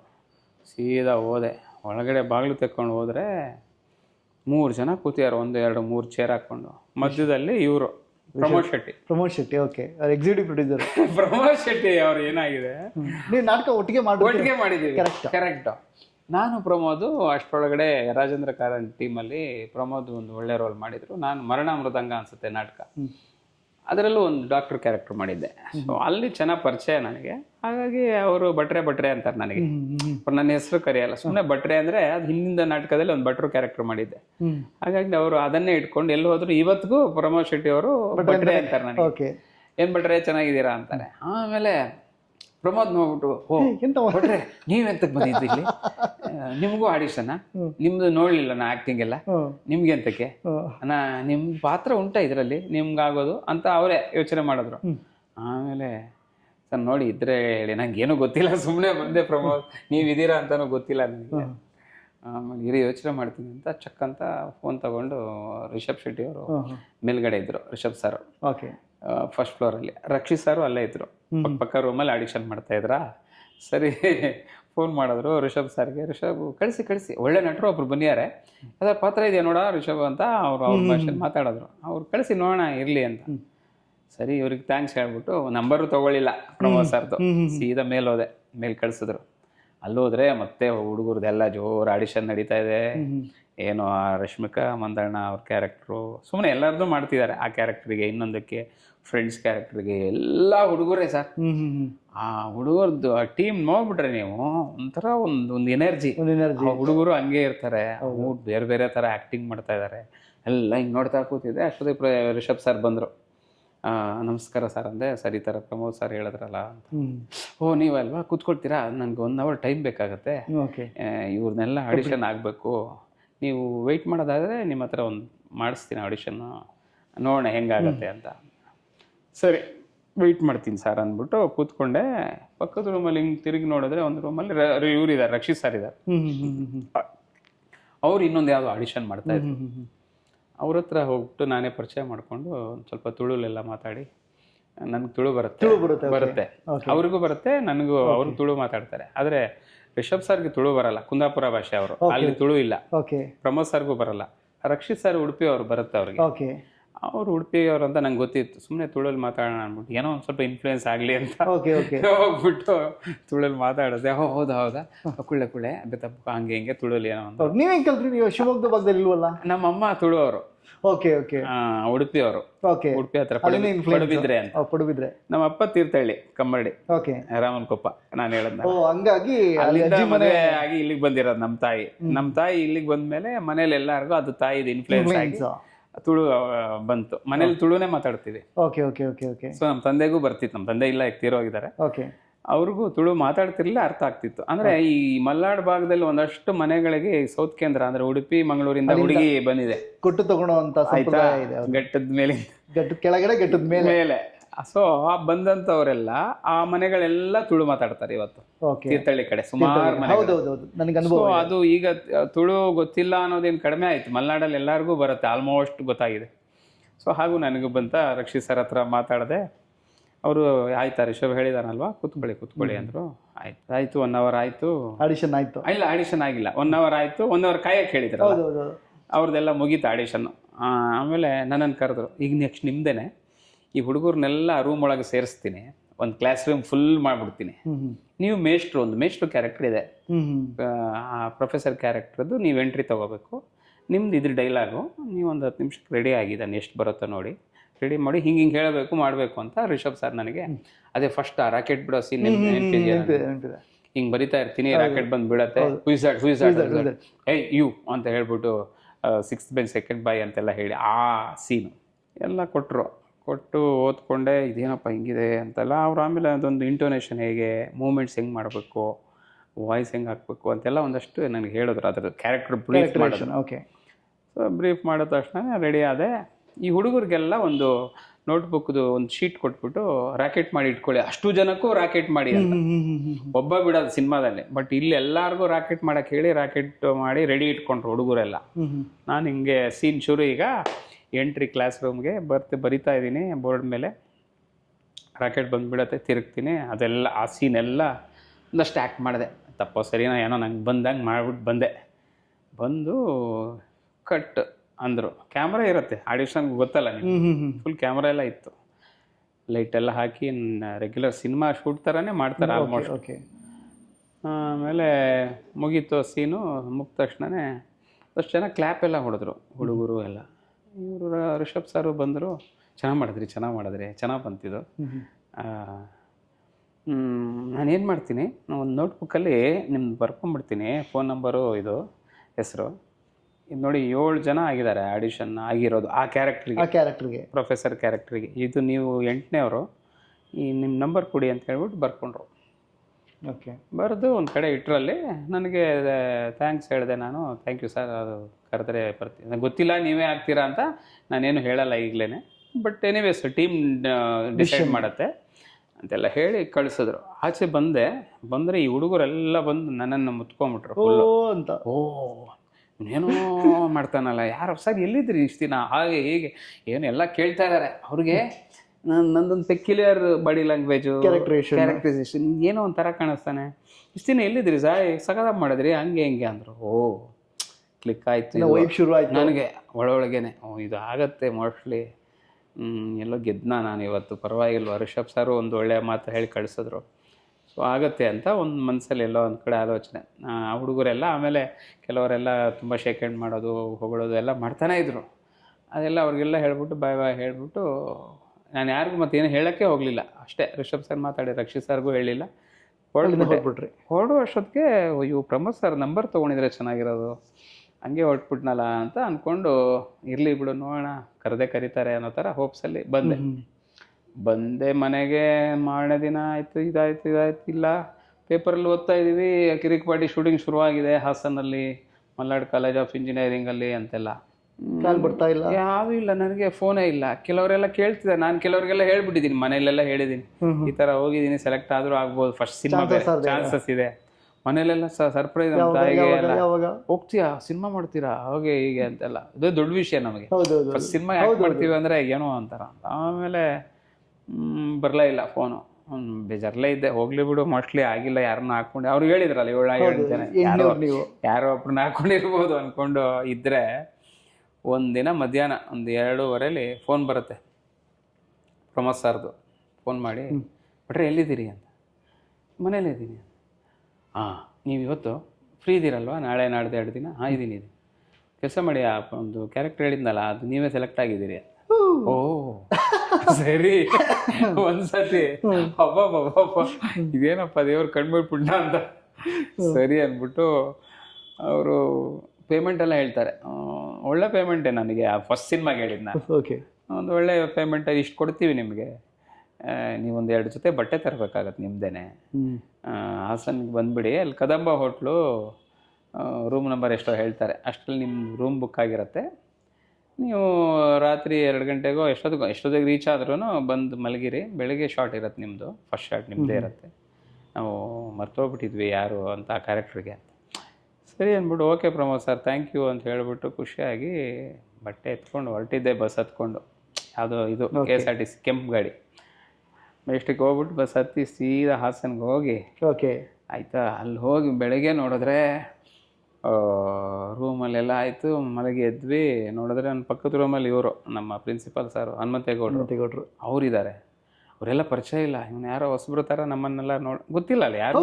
ಇವಾಗಾದರೆ ಒಂದಷ್ಟು ಪರಿಚಯ ಆಗಿದೆ, ನೋಡಿದೆ ಗೊತ್ತಿದ್ದಾನೆ ಅಂತ ನೋಡಿದ್ರು ಹಿಂಗೆ ಅಂತ ಹೇಳ್ಕೊಂಡೆ. ನಾನು ಪರಿಚಯ ಆಯಿತು. ಕೊನೆಗೆ ಫಸ್ಟ್ ಡೇ ನಮ್ಮದು ಆ ಕಾರು ಹಾಳಾಗಿರುತ್ತೆ, ಕಾರ್ ತಳ್ಳೋದು, ಡಿಕ್ಕಿ ಎಲ್ಲ ಸರಿ ಮಾಡಿ ಎಲ್ಲ ಹಾಳಾಗಿದೆ ಅಲ್ಲಿ ನೋಡೋದು ಪ್ರಿನ್ಸಿಪಾಲು ನಾನು. ಆಮೇಲೆ ಇವು ಕಮ್ಮಿ ಅಂತ ಕರೆಯೋದು, ಆ ಸೀನ್ ಇದ್ದಿದ್ದು ಅದು ಫಸ್ಟು. ಅಯ್ಯಪ್ಪ, ಅದು ಜೊತೆಗೆ ಸ್ಟಾರ್ಟಿಂಗೇ ಬೆಳಗ್ಗೆ ಆಯಿತು, ರೂಮಿಗೆ ಬಂದರು. ಯಾರೋ ಬಂದುಬಿಟ್ಟು ಋಷಭ್ ಸರ್ ಕರಿತಾ ಇದ್ದಾರೆ ಅಂತ. ಏನಕ್ಕೆ ಅಂತ, ಓ ಏನೋ ಹೇಳ್ತಾರೆ ಅಂದ್ಕೊಂಡ್ರೆ, ಯಾವ್ದು ಜೊತೆ ಬಟ್ಟೆ ತಂದಿದ್ದೀರಾ ತೋರಿಸಿ ಅಂತ. ಕಲರ್ ಮ್ಯಾಚಿಂಗಲ್ಲಿ ಅಂದರೆ ಅಷ್ಟು ಸೀರಿಯಸ್ ಆಗಿ ಎಲ್ಲ ನೀಟಾಗಿ ಮಾಡಿದ್ರೆ ಆ ಸಿನಿಮಾನ. ಪ್ರತಿಯೊಂದು ಇದನ್ನು ಯಾರು ಆ್ಯಕ್ಟರ್ಸ್ ಯಾರ್ಯಾರಿದ್ದಾರೆ ಅವ್ರಿಗೇನು ಎತ್ತ ಎಲ್ಲ ರೆಡಿ ಆಗಿರೋರು. ಅಂದರೆ ಶಾರ್ಟ್ಗೆ ಹೋದರೆ ಅಲ್ಲೆಲ್ಲ ಕನ್ಫ್ಯೂಷನ್ನೇ ಇಲ್ಲ, ಪಕ್ಕಾ ಒಂಥರ ಅಷ್ಟು ಚೆನ್ನಾಗಿತ್ತು. ಆಮೇಲೆ ಬಟ್ಟೆ ಎಲ್ಲ ತೋರಿಸ್ದೆ, ಇದು 7 ಹಾಕೊಂಬನ್ನಿ ಇವತ್ತು ಅಂತೆಲ್ಲ ಹೇಳಿ ರೆಡಿಯಾಗಿ ಶಾರ್ಟ್ಗೆ ಹೋದ್ವಿ. ಶಾರ್ಟ್ ಎದುರ್ಸೋಕ್ಕೆ ನನಗೆ ಇವತ್ತೇನೋ ತಪ್ಪಿಗೆ ಆಗಬಾರ್ದಪ್ಪ ಅಂತ ಯೂಶ್ವಲಿ ಎಲ್ಲರೂ ಕೇಳ್ಕೊತೀವಿ. ಇವತ್ತಿಗೂ ಅದೇ, ನಾವು ಸಿನಿಮಾ ಮಾಡಿದ್ರು ಫಸ್ಟ್ ಶಾರ್ಟ್ ಎದುರಿಸುವಾಗ ಅಂದರೆ ಅವತ್ತಿಗೆ ಎಲ್ಲ ಒಂದು ಕಡೆ ಭಯ ಇದ್ದೇ, ಆ ಭಯ ಇರಬೇಕು ಆ್ಯಕ್ಟ್ರಿಗೆ. ತೀರಾ ನಾನೇ ದೊಡ್ಡ ಇದು ಅನ್ನೋ ಥರ ಹೋಗ್ಬಿಟ್ರೆ ಎಲ್ಲ ಎಡವಟ್ಟೆ ಆಗೋದು. ಹಿಂಗೆ ಆ ಭಯದಲ್ಲೇ ಹೋದರೆ ಅದೇ ಚಂದ. ಆ ಭಯ ಇದ್ದೇ ಇತ್ತು. ಆಮೇಲೆ ಎಲ್ಲ ಆಯಿತು, ಓಕೆ ನನಗೆ ಚೆನ್ನಾಗಿ ಮಾಡಿದ್ದೀನ ಇಲ್ವಾ ಅಂತ ಅವರೆಲ್ಲ ಬಂದ್ಬಿಟ್ಟೇನೋ ಸಖತ್ತಾಗಿ ಮಾಡಿದ್ರಿ ಅಂತೆಲ್ಲ ಏನು ಹೇಳಲಿಲ್ಲ. ಫಸ್ಟ್ ಶಾರ್ಟ್ದು ಗುಡ್ ಅಂದರು, ಅಷ್ಟೇ. ಅಲ್ಲಿಂದ ಜರ್ನಿ ಸರ್ ಕಿರಿಕ್ ಪಾರ್ಟಿದು. ಅವರು ಕಿರಿಕಿಂದ ಶುರುವಾಗಿ ಕಿರಿಕ್ ಪಾರ್ಟಿ ಒಳಗಡೆ ಸರ್. ಆಮೇಲೆ ಸ್ಪೆಷಲ್ ಏನದ ಸರ್, ನಾನು ಥಿಯೇಟ್ರಲ್ಲಿ ಸಿನಿಮಾ ನೋಡಿದಾಗ ನಿಮ್ಮ ಟೈಮಿಂಗ್ ಇದೆ ಗೊತ್ತಾ, ಯು ಕಮಿಯರ್ ಸಣ್ಣ ಟೈಮಿಂಗ್. ಅಂದರೆ ನೀವು ಅದರಲ್ಲಿ ಬರೋ ಇಲ್ಲಿ ಅಂತ ಎಲ್ಲೂ ಕರೆಯಲ್ಲ ನೀವು. ಪ್ರತಿ ನಿಮ್ಮ ಡೈಲಾಗಲ್ಲೂ ಯೂಶಲಿ ಅದು ಬ್ರೇಕ್ ಇದೆ, ನೀವು ಕಮ್ಯುನಿಕೇಶನ್ ಬ್ರೇಕ್ ಇದೆ. ಆ ಬ್ರೇಕ್ಗೆ ಮಜಾ ಕೊಡುತ್ತೆ. ಅದು ರೆಕಾರ್ಡಿಂಗ್ ಬಿದ್ದಾಗ ಸೂಪರ್ ಎನ್ಹ್ಯಾನ್ಸ್ ಆಗಿದೆ. ಕರೆಕ್ಟ್. ನೀವು ಅದೇ ಡೈಲಾಗ್ನ ನೀವು ಸೇಮ್ ಡೈಲಾಗ್ನ ಸ್ಪೀಡಾಗಿ ಮಾತಾಡಿ ಕನೆಕ್ಟ್ ಆಗ್ತಿರ್ಲಿಲ್ಲ. ಆಮೇಲೆ ಇನ್ನೊಂದೇನು ಅಂದರೆ, ಯೂಶಲಿ ಈ ಗ್ರಾಮೀಣ ಭಾಗದಿಂದ ಬಂದಿರೋ ಟೀಚರ್ಗಳು, ಲೆಕ್ಚರ್ಗಳು, ಪ್ರಿನ್ಸಿಪಲ್ ಆದವರು, ಅವ್ರು ಹಂಗೆ ಆ ಬ್ರೋಕನ್ ಇಂಗ್ಲೀಷ್ ಇದೆ ಗೊತ್ತಾ, ಅದನ್ನು ಕಮ್ಯುನಿಕೇಟ್ ಮಾಡ್ತಾರೆ. ದೇ ಆರ್ ಇಂಟು ಕನೆಕ್ಟಿಗೆ ಮ್ಯಾಟ್ರ್, ಕನೆಕ್ಟ್ ಆಗೋದಕ್ಕೆ ಅನಿಸುತ್ತೆ. ಈಗ ನಾವು ಓದ್ಬೇಕಾದ್ರೆ ಈಗ ಇಂಗ್ಲೀಷ್ ಬರದೆ ಸೆಂಟ್ರಲ್ ಇಂಗ್ಲೀಷ್ ಕಲ್ತಿರೋರು, ಬಟ್ಲರ್ ಇಂಗ್ಲೀಷು ಅಲ್ಲ, ಪ್ರೊಫೆಷನಲ್ ಇಂಗ್ಲೀಷು ಅಲ್ಲ, ಇನ್ ಬಿಟ್ವೀನ್ ಇರುತ್ತಲ್ಲ, ಅದು ಫನ್ ಆ್ಯಂಗಲ್ನು ಕೊಡುತ್ತೆ ನಿಮ್ಗೆ. ಹಂಗಾಗಿ ಕ್ಯಾರೆಕ್ಟರ್ ಸೂಪರ್ ಕನೆಕ್ಟ್ ಆಯ್ತು. ಕರೆಕ್ಟ್. ಇಲ್ಲ, ಅದು ಹೋಗ್ತಾ ಸ್ವಲ್ಪ ಡೆವಲಪ್ ಆಯಿತು ಕ್ಯಾರೆಕ್ಟ್ರು. ಅವ್ರಿಗೂ ಒಂದು ಫೀಲ್ ಆಗೋಕ್ಕೆ ಶುರು ಆಯಿತು. ಫಸ್ಟ್ ಶೆಡ್ಯೂಲ್ ಮುಗಿಯೋಷ್ಟೊತ್ತಿಗೆ ಅವರು ಅಭಿಜಿತ್ ಮಹೇಶ್ ಅಂತ ಡೈರೆಕ್ಟ್ರು, ಅಲ್ಲ ಡೈಲಾಗ್ ರೈಟ್ರು ಅವರು ಬಂದು ಹೇಳಿದರು ನನಗೆ, ಇಲ್ಲ ನಿಮ್ಮ ಸೀನ್ ಚೆನ್ನಾಗಿ ಬರ್ತಾ ಇದೆ, 2-3 ಸೀನ್ ಆಗಿದೆ, ಆ್ಯಕ್ಚುಲಿ ಸೆಕೆಂಡ್ ಹಾಫ್ ಇನ್ನೂ ನಿಮ್ಮ ಕ್ಯಾರೆಕ್ಟ್ರು ಬರದೇ ಇಲ್ಲ ಸರಿಯಾಗಿ, ನಾವು ಅದರಲ್ಲಿ ಇನ್ನೂ ಚೆನ್ನಾಗಿ ಮಾಡೋಣ ಅಂತ ನಿನ್ನೆ ಎಲ್ಲ ಡಿಸ್ಕಷನ್ ಆಗಿದೆ ಕ್ಯಾರೆಕ್ಟ್ರಿಗೆ. ಅಂದರೆ 2 ಸೀನ್ ಇದ್ದಿದ್ದು ಅದು 4-5 ಸೀನ್ ಆಗಿ ಒಂದು ಕ್ಯಾರೆಕ್ಟ್ರು ಗುರುತಿಸ್ಕೊಳ್ಳುವಷ್ಟು ಮಟ್ಟಿಗೆ ಒಂದು ಬೆಳೀತು ಆ ಪಾತ್ರ. ಅದೆಲ್ಲೋ ಹೆಲ್ಪ್ ಆಯ್ತು ನಮಗೆ. ಸರ್ ಅಲ್ಲಿಂದ ಓಕೆ ಅದು ಬ್ಲಾಕ್ ಬಾಸ್ಟರ್ ಹಿಟ್ಟು, ಸೊ ಎಲ್ಲ ಲ್ಯಾಂಗ್ವೇಜಲ್ಲೂ ಆಗುತ್ತೆ, ಅದರಿಂದ ಮೈಲ್ ಸ್ಟೋನೆ ನಿಮ್ಮ ಫಸ್ಟ್ ಸಿನಿಮಾನೇ ಮೈಲ್ ಸ್ಟೋನ್ ಆಗ್ಬಿಡುತ್ತೆ. ಅದು ಪುಣ್ಯ ಸರ್. ಆ್ಯಕ್ಚುಲಿ ಈ ಮುಖಾಂತರ ಆ ಟೀಮ್ಗೂ ಥ್ಯಾಂಕ್ಸ್ ಹೇಳ್ಬೇಕು ನಾವು, ಯಾಕೆಂದರೆ ನಿಮ್ಮಂಥ ಒಳ್ಳೆ ಕಲಾವಿದನ್ನ ಥ್ಯಾಂಕ್ ಯು. ಅವ್ರಿಗೆ ನಾನು ಯಾವತ್ತೂ ಇಂಡಸ್ಟ್ರಿಗೆ ಕೊಟ್ಟಿದ್ದಾರೆ. ಖಂಡಿತ. ಅಂದರೆ ಒಳ್ಳೆ ಕಲಾವಿದ ಅಂತ ನನ್ನಂಥ ಕಲಾವಿದ ಸಿಕ್ಕಾಪಟ್ಟೆ ಜನ ಇದ್ದಾರೆ, ಅವರಿಗೆ ಆ ಪ್ಲಾಟ್ಫಾರ್ಮ್ ಸಿಗದೇನೆ ಕೆಲವರು ಕಳೆದೋಗಿರ್ಬೋದು. ನಾನು ಅದನ್ನೇ ಯಾವಾಗಲೂ ಹೇಳ್ತೀನಿ, ನನಗೆ ಆ ಸಂದರ್ಭದಲ್ಲಿ ನಾನು ಹೋದೆ, ಸಿಕ್ತು, ಗಿಟ್ಟಿಸ್ಕೊಂಡೋ ಏನೋ ಮಾಡಿದೆ. ಎಷ್ಟು ಕಲಾವಿದರಿದ್ದಾರೆ ಸರ್ ನನ್ನ ಜೊತೆಗೇನೆ ಸಮಕಾಲೀನರಾಗಿ, ಅಂದ್ರೆ ನನ್ನ ಜೊತೆಗೆ ನೀವೇ ಹೇಳಿದಂಗೆ ಎಂಟನೇವರಲ್ಲಿ ನಿಮ್ಗೆ ಬರಬೇಕು ಲಾಸ್ಟ್ ನಂಬರ್. ಅದೇ ಹೇಳಿದ್ದು, ಅದೃಷ್ಟನೂ ಬೇಕು, ಡಿಸ್ಟಿನಿನೂ ಬೇಕು. ಆಮೇಲೆ ಸರ್ ತುಂಬಾ ಕಲಾವಿದರಿದ್ದಾರೆ. ಇದ್ರಲ್ಲಿ ಇನ್ನೊಂದು ಪುಣ್ಯ ಏನ್ ಗೊತ್ತಾ, ನೀವು ಮಾಡೋ ಸಿನಿಮಾ ಹಿಟ್ ಆಗೋದು ಮೇಜರ್ ಪಾಯಿಂಟ್. ತುಂಬಾ ಆಕ್ಟರ್ಗಳು ಸೂಪರ್, ಈಗ ನಿಮ್ಗಿಂತ ಸೂಪರ್ ಆಕ್ಟರ್ಗಳಿದ್ದಾರೆ, ನೀವು ನೋಡಿರ್ತೀರ, ನಿಮ್ಗೆ ಅನ್ಸಿದೆ ಅವ್ರಿಗೆ ಒಂದು ಚಾನ್ಸು ಸಿಕ್ಕರೂ ಸಹ ಅದು ಹಿಟ್ ಆಗದೆ, ವರ್ಕೌಟ್ ಆಗದೆ ಮೂಲೆಗೆ ಸೇರಿದೆ. ಅಲ್ಲಿಗೆ ಅದೃಷ್ಟನೂ ಬೇಕು, ಮತ್ತೆ ಗುಡ್ ಡೈರೆಕ್ಟರ್, ಟೀಮು ಎಲ್ಲ ನಿಮ್ಗೆ ಫಸ್ಟ್ ಸಿನಿಮಾದಲ್ಲೇ ಆಗ್ಬಿಡುತ್ತೆ. ಅದೇ ಹೇಳಿದ್ದು, ಒಬ್ಬ ಆಕ್ಟ್ರು ರೈಟ್ ಟೈಮ್ ರೈಟ್ ಪ್ಲೇಸಲ್ಲಿ ಇದ್ರೆ ಎಲ್ಲ ಆಗತ್ತೆ ಅಂತ ಶಾರುಖ್ ಖಾನ್ ಯಾವುದೋ ಒಂದು ಇಂಟರ್ವ್ಯೂಲ್ಲಿ ಹೇಳ್ತಾರೆ. ಸೊ ಅದು ನಿಜ. ಅಂದರೆ ನಾವು ಅನ್ಕೋಬಾರ್ದು ಏನೋ ದೊಡ್ಡಕ್ಕೆ ಮಾಡಿದೀವಿ ಆಗಿದೆ ಇವತ್ತು ಅಂತ ನನ್ನ ಜೀವನದಲ್ಲಿ ಹೇಳಿದ್ದು, ಏನೋ ತಕ್ಕ ಮಟ್ಟಿಗೆ ಜನ ಹೌದು ಸರ್. ಇದುವರೆಗೆ ಎಷ್ಟು ಸಿನಿಮಾ ಆಯ್ತು ಸರ್? ಆ್ಯಕ್ಚುಲಿ ಆಗಿದೆ ಸರ್, ನಂದೊಂದು ಅಂದಾಜು 150 ದಾಟಿದೆ. 150 ಆಗಿದೆ. ಅಂದರೆ 2017 ಅಲ್ವಾ, 16 ಡಿಸೆಂಬರು ರಿಲೀಸು ಕಿರಿಕ್ಪಾಡಿ, 17 ಅನ್ಕೊಳ್ಳೋಣ. 3-5-8 ವರ್ಷ 8 ವರ್ಷ ಗ್ಯಾಪಲ್ಲಿ ಒಂದು 150 ಸಿನಿಮಾ ಆಗಿದೆ. ಅದರಲ್ಲೊಂದು ಕೋವಿಡ್ ಒಂದು ವರ್ಷ ಏನು ಕೆಲಸ ಇಲ್ಲ, ಅದು ಆಯಿತು, ಅದರ ಮದ್ದು ಬಂದೇ ಹೋಯ್ತು. Correct. 150 cinema sir. Actually you are happy sir? ಖಂಡಿತ ಹ್ಯಾಪಿ. ಅಂದರೆ ನೋಡಿ, ಮೊನ್ನೆ ಯಾವಾಗ ಮಾತಾಡ್ತಾ ಅದನ್ನೇ ಹೇಳ್ತಾ ಇದ್ರು, ಎಷ್ಟು ಸರ್ ಜನಸಂಖ್ಯೆ ನಮ್ಮದು ಕರ್ನಾಟಕದ್ದು ಅನ್ಕೊಳ್ಳೋಣ, 7 ಕೋಟಿ ಇದೀವಿ ಆಯಿತಾ? ಎಷ್ಟು ಜನ ಹೀರೋ ಇದ್ದಾರೆ ಸರ್? ಒಂದು 20-20 ಜನ ತೊಗೋಣ, ಅಥವಾ 10-20 ಜನ ತೊಗೋಣ ಪೇಯ್ಡ್ ಹೀರೋಸ್. ಒಳ್ಳೆ ಹೀರೋ ನಮ್ಗೆ ಸಡನ್ ಆಗಿ ನೆನಪಾಗೋರು, ದರ್ಶನ್ ಸಾರಿಂದ ಹಿಡಿದು ಯಶ್ ಸಾರಿಂದ ಹಿಡಿದು ಎಲ್ಲ, ಶಿವಣ್ಣ ಸಾರಿಂದ ದೊಡ್ಡ ದೊಡ್ಡ ಸ್ಟಾರ್ಗಳು ಯಾರ್ಯಾರಿದ್ದಾರೆ, ಅವ್ರು ಎಂಥ ಪುಣ್ಯವಂತರು ಸರ್. ಅಂದರೆ ಎಷ್ಟು ಸ್ಟಾರು, ಅದು ಒಬ್ಬ ಸ್ಟಾರ್ಗಿರಿನ ಉಳಿಸ್ಕೊಂಡು ಹೋಗಿರುವಂಥವ್ರು 30 ವರ್ಷ 40 ವರ್ಷ. ಅಂದರೆ 7 ಕೋಟಿ ಜನದಲ್ಲಿ 20 ಜನನ ಸರ್ ಸ್ಟಾರ್ಗಳಾಗಕ್ಕಾಗೋದು. ನಾನು ಆ ಥರ ಯೋಚನೆ ಮಾಡಿದಾಗ ಮೊನ್ನೆ ಯಾರೋ ನನಗೆ ಸಜೆಸ್ಟ್ ಮಾಡಿದ್ರು, ಯಾರು ಗಣೇಶ್ ಸರ್ ಯಾರೋ ಒಂದು ಸೆಟ್ಟಿಂಗಲ್ಲಿ ಸೆಟ್ಟಲ್ಲಿ ಹೇಳ್ತಾ ಇದ್ರು ಇದನ್ನು. ಸರ್ ಒಬ್ಬ ನಟ ನೀನು ರಾಘು ರಾಮನ್ ಕೊಪ್ಪ ಅಂದ್ಕೊಂಡು, ರಾಘು ರಾಮನ್ ಕೊಪ್ಪ ಜೊತೆ ಸಪೋರ್ಟಿಂಗ್ ಆ್ಯಕ್ಟ್ರು 7 ಕೋಟಿ ಜನಕ್ಕೆ ಎಷ್ಟು ಜನ ಇದ್ದಾರೆ? ಅಂದರೆ ನನ್ನ ಜೊತೆಗೆ, ಅಂದರೆ ನನ್ನ ಜೊತೆ ಸಪೋರ್ಟಿಂಗ್ ಆ್ಯಕ್ಟರ್ಸ್ ಆಗಿದಾರಲ್ಲ ಇವತ್ತು ಫೀಲ್ಡಲ್ಲಿ, ಇಂಡಸ್ಟ್ರೀಲಿ ದೊಡ್ಡ ದೊಡ್ಡ ರಂಗಾಯಣ ರಘು ಸರ್ನೇ ತೊಗೊಂಡು, ಆಚು ಸರ್ನೇ ತೊಗೊಂಡು, ಯಾರ್ಯಾರು ಸಪೋರ್ಟಿಂಗಲ್ಲಿ ಟೀಮಲ್ಲಿ ಇದ್ದೀರಿ ನೀವೆಲ್ಲ ಎಷ್ಟು ಜನ ಇದ್ದೀರಿ ಸರ್? ಒಂದು 50 ಜನ ಸಿಗ್ತೀರಾ ಮ್ಯಾಕ್ಸಿಮಮ್? ಹೌದು, ಕರೆಕ್ಟಾಗಿ 7.5 ಕೋಟಿಗೆ 50 ಜನ. 7.5 ಕೋಟಿಗೆ 50 ಜನ. ನಾನು ಇದು ಒಂದ್ಸತಿ ನನಗೆ ಜುಮ್ ಅನ್ಸ್ಬಿಡ್ತು. ಹೌದು, ಅಂದರೆ ಏನೋ ದೊಡ್ಡ ಸಾಧನೆ, ಹಂಗಾರೆ ಸಿನಿಮಾಗೆ ಬಂದಿದ್ದೆ ಸಾಧನೆನಾ ಅಂತ ಕೇಳೋರು ಕೇಳ್ಬೋದೇನೋ, ಏನೋ ದೊಡ್ಡ ವಿಷಯನ 50 ಜನಕ್ಕೆ ನೀನು ಆ್ಯಕ್ಟ್ ಮಾಡ್ತಿದ್ಯಾ 7.5 ಕೋಟಿಗೆ, ಏನು ದೊಡ್ಡ ವಿಷಯನ ಅದು ಅಂತ? ದೊಡ್ಡ ವಿಷಯ ಸರ್, 100% ಸರ್. ಸರ್ ಇದನ್ನೇನು ಗೊತ್ತಾ, ಇಂಡಿವಿಜುವಲ್ ಲೆಕ್ಕ ಹಾಕಿದ್ರೆ, ಓವರಾಲ್ ಲೆಕ್ಕ ಹಾಕಿದ್ರೆ ಗೊತ್ತಾಗಲ್ಲ. ನೀವೀಗ 7.5 ಕೋಟಿ ಇಂಟು 50 ಜನ. ಆಮೇಲೆ ಡೈರೆಕ್ಟರ್ಸು ಅಷ್ಟೇ. ನಾನು ಮೊನ್ನೆ ಲೆಡ್ಜರ್ ತೆಗೆದು ನೋಡ್ತಾ ಇದ್ದೆ, ಡೈರೆಕ್ಟರ್ ಅಸೋಸಿಯೇಷನಲ್ಲಿ. ಎಲ್ಲಿ ಸಿನಿಮಾ ಕರ್ನಾಟಕದಲ್ಲಿ ಫಸ್ಟ್ ಸಿನಿಮಾ ಇಲ್ಲೇ ಇದ್ದಾರೆ ಆ್ಯಕ್ಚುಲಿ. ಎ ವಿ ರಾವ್ ಸರಿಂದ ಶುರು ಮಾಡಿ ಇವಾಗ ಡೈರೆಕ್ಟ್ರು ಬಂದರೆ 1,000 ಜನ ಇದ್ದಾರೆ ಅಷ್ಟೇ. 75-80 ವರ್ಷ ಇತಿಹಾಸ. 7.5 ಕೋಟಿ ಜನಸಂಖ್ಯೆ, ಡೈರೆಕ್ಟರ್ ಇರೋದು 1,000 ಜನ. ಅವರೇ ತಿರ್ಗಾ ಮುರುಗ ಅಲ್ಲಿಂದ ಇಲ್ಲಿಗೆ, ಇಲ್ಲಿಂದ ಇಲ್ಲಿಗೆ, ಎಲ್ಲಿಂದ ಇಲ್ಲಿಗೆ ಸಂಬಂಧನೇ ಇರೋಲ್ಲ ಸರ್, ಕೌಂಟಿಗೆ ಇಲ್ಲ. ನೀವು ಅಂಥದ್ರಲ್ಲಿ ನೀವು ನಿರ್ದೇಶಕರು, ಆ 1000 ಜನದಲ್ಲಿ ಒಬ್ಬರು. ಹಿಂಗೆ ನೋಡಿದಾಗ ನಮ್ಮ ವ್ಯಾಲ್ಯೂ, ಓ ಇಲ್ಲ ನಾವು ಒಂದು ಪ್ಲೇಸಲ್ಲಿ ಇದ್ದೀವಿ ಅನ್ನೋದು ಒಂದು ಖುಷಿಯಾಗಿ ಹೋಗುತ್ತೆ. ಸೊ ಬಟ್ ಅಂದರೆ ಹೊಸಬ್ರು ಬರಬೇಕು, ಬಟ್ ಇಲ್ಲಿ ಪೇಷನ್ಸು, ಹಾರ್ಡ್ ವರ್ಕು, ಲಕ್ಕು, ಇಲ್ಲಿ ಎಲ್ಲದೂ ಇದೆ ಸರ್, ಮತ್ತೆ ಎಲ್ಲದೂ ಇಲ್ಲ. ಹೌದು, ಇಲ್ಲಿ ಎಲ್ಲದೂ ಇದೆ, ಎಲ್ಲದೂ ಇಲ್ಲ. ಕರೆಕ್ಟ್. ಈ ಸಿಚುವೇಶನ್ ಮೇಲೆ ಡಿಪೆಂಡ್ ಆಗ್ತಿರಲ್ಲ. ನೀವು ಕೇಳಿದ್ದು ಕರೆಕ್ಟ್. ಹೇಗೆ ಅನಿಸ್ತಿದೆ ನಿಮಗೆ, ಖುಷಿಯಾಗಿದ್ದೀರಾ ಅಂತ? ಆ ವಿಚಾರವಾಗಿ ಹೇಳೋದಾದರೆ ನಾನು ಹೇಳೋದ್ನಲ್ಲ, ಅಷ್ಟು ಜನಸಂಖ್ಯೆಗೆ ಅಷ್ಟು ಜನದಲ್ಲಿ ನಾನು ಒಬ್ಬ ಅಂತ ಗುರುತಿಸ್ಕೊಳ್ಳೋದಾದರೆ I am very happy. Otherwise ಎಲ್ಲ ಆ್ಯಕ್ಟ್ರಿಗೂ ನಾನು ಇನ್ನೊಂದು ಸ್ಟೆಪ್ ಮೇಲೆ ಹೋಗಬೇಕಿತ್ತು, ಇನ್ನು ಹೋಗಬೇಕು, ಇದು ಹೋಗಬೇಕು, ಹಂಗೆ ಸುಲಭಕ್ಕೆ ಸಿಗಲ್ಲ ಸರ್ ಯಾವುದು. ಸರ್ ಇಲ್ಲ, ಇದಕ್ಕೆ ಆ್ಯಕ್ಚುಲಿ ಇದು ಟೇಕ್ ಟೈಮ್. ಆಮೇಲೆ ನಿಮಗೆ ಗೋಲ್ಡನ್ ಡೇಸ್ ಅನ್ನೋದು ಸ್ವಲ್ಪ ಕ್ಯಾರೆಕ್ಟರ್ಗಳಲ್ಲಿ ಮಾತ್ರನೇ ಇರುತ್ತೆ, ಕೆಲವು ಪಾತ್ರಗಳಲ್ಲಿರುತ್ತೆ. ಆ ಪಾತ್ರಗಳು ಒಲಿಬೇಕು, ನಿಮಗೆ ಬ್ರೇಕ್ ತೊಗೋಬೇಕು. ಈಗ ನೀವು 150 ಸಿನಿಮಾ ಮಾಡಿರ್ತೀರ, 150 ಕ್ಯಾರೆಕ್ಟ್ರು, 150 ಪಾತ್ರಗಳನ್ನ ಅನುಭವಿಸ್ತೀರ. ಜೀವನದಲ್ಲಿ ನೀವು ಒಂದೇ ಕ್ಯಾರೆಕ್ಟರ್ 150 ಪಾತ್ರಗಳು ಡೈರೆಕ್ಟರ್ಗಳು ಕೊಟ್ಟಿದ್ದಾರೆ. ಇದರಲ್ಲಿ ಯಾವ ಪಾತ್ರ ಆಡಿಯನ್ಸಿಗೆ ಕನೆಕ್ಟ್ ಆಗುತ್ತೆ ಅಂತ ಗೊತ್ತಿರಲ್ಲ. ಇಲ್ಲಿ 2 ಥರ ಇರುತ್ತೆ. ಒಂದು, ನೀವು ಅಂದ್ಕೊಳೋ ಪಾತ್ರ, ನಿಮಗೆ ಖುಷಿ ಕೊಡೋ ಪಾತ್ರ, ಜನಕ್ಕೆ ಖುಷಿ ಕೊಡೋ ಪಾತ್ರ ಬೇರೆ ಇರುತ್ತೆ. ಕೆಲವು ಸರಿ ನಿಮಗೆ ಖುಷಿ ಕೊಡೋ ಪಾತ್ರ ಜನಕ್ಕೆ ಖುಷಿ ಕೊಡೋಲ್ಲ. ಜನಕ್ಕೆ ಖುಷಿ ಕೊಡೋ ಪಾತ್ರ ನಿಮ್ಗೇನಿದೆ, ಡಬ್ಬಾ ಕ್ಯಾರೆಕ್ಟರ್ ಇದೋ, ಕ್ಯಾರೆಕ್ಟರೇಷನ್ ಚೆನ್ನಾಗಿಲ್ಲ ಅಂತ ಅನಿಸಿರುತ್ತೆ, ಅನಿಸಿರುತ್ತೆ. ಅದು ಜನಕ್ಕೆ ಮಜಾ ಕೊಟ್ಟಿರುತ್ತೆ.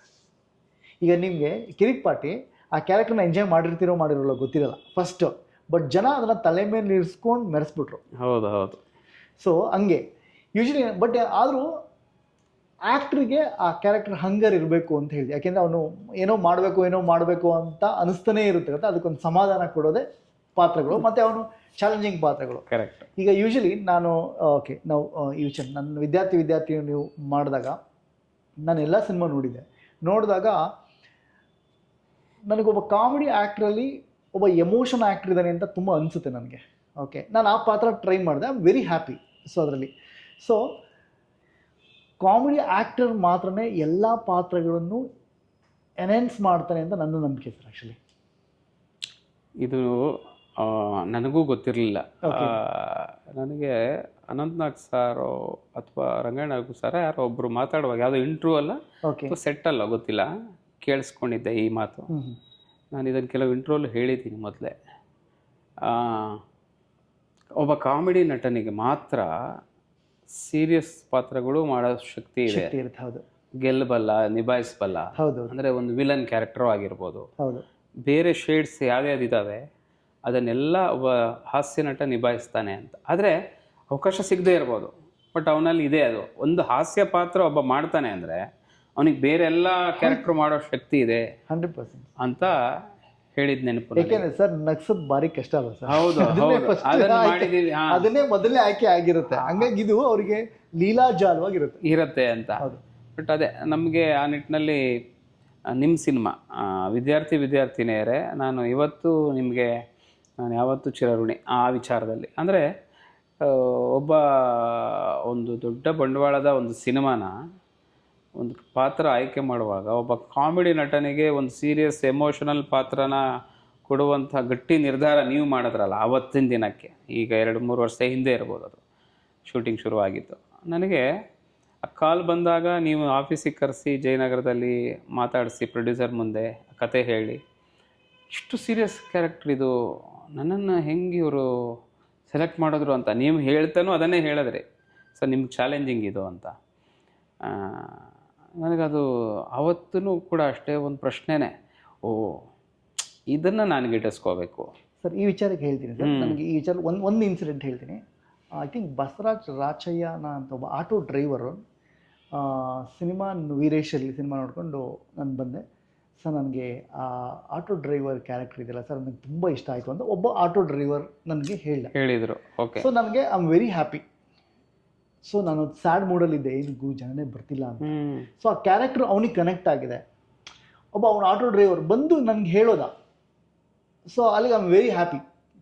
ಕನೆಕ್ಟ್ ಆಗಿದೆ, ನಾವು ಮಾಡಿದ್ದು ಒಂಚೂರು ಕನೆಕ್ಟ್ ಆಗಿದೆ ಅನ್ನೋದು.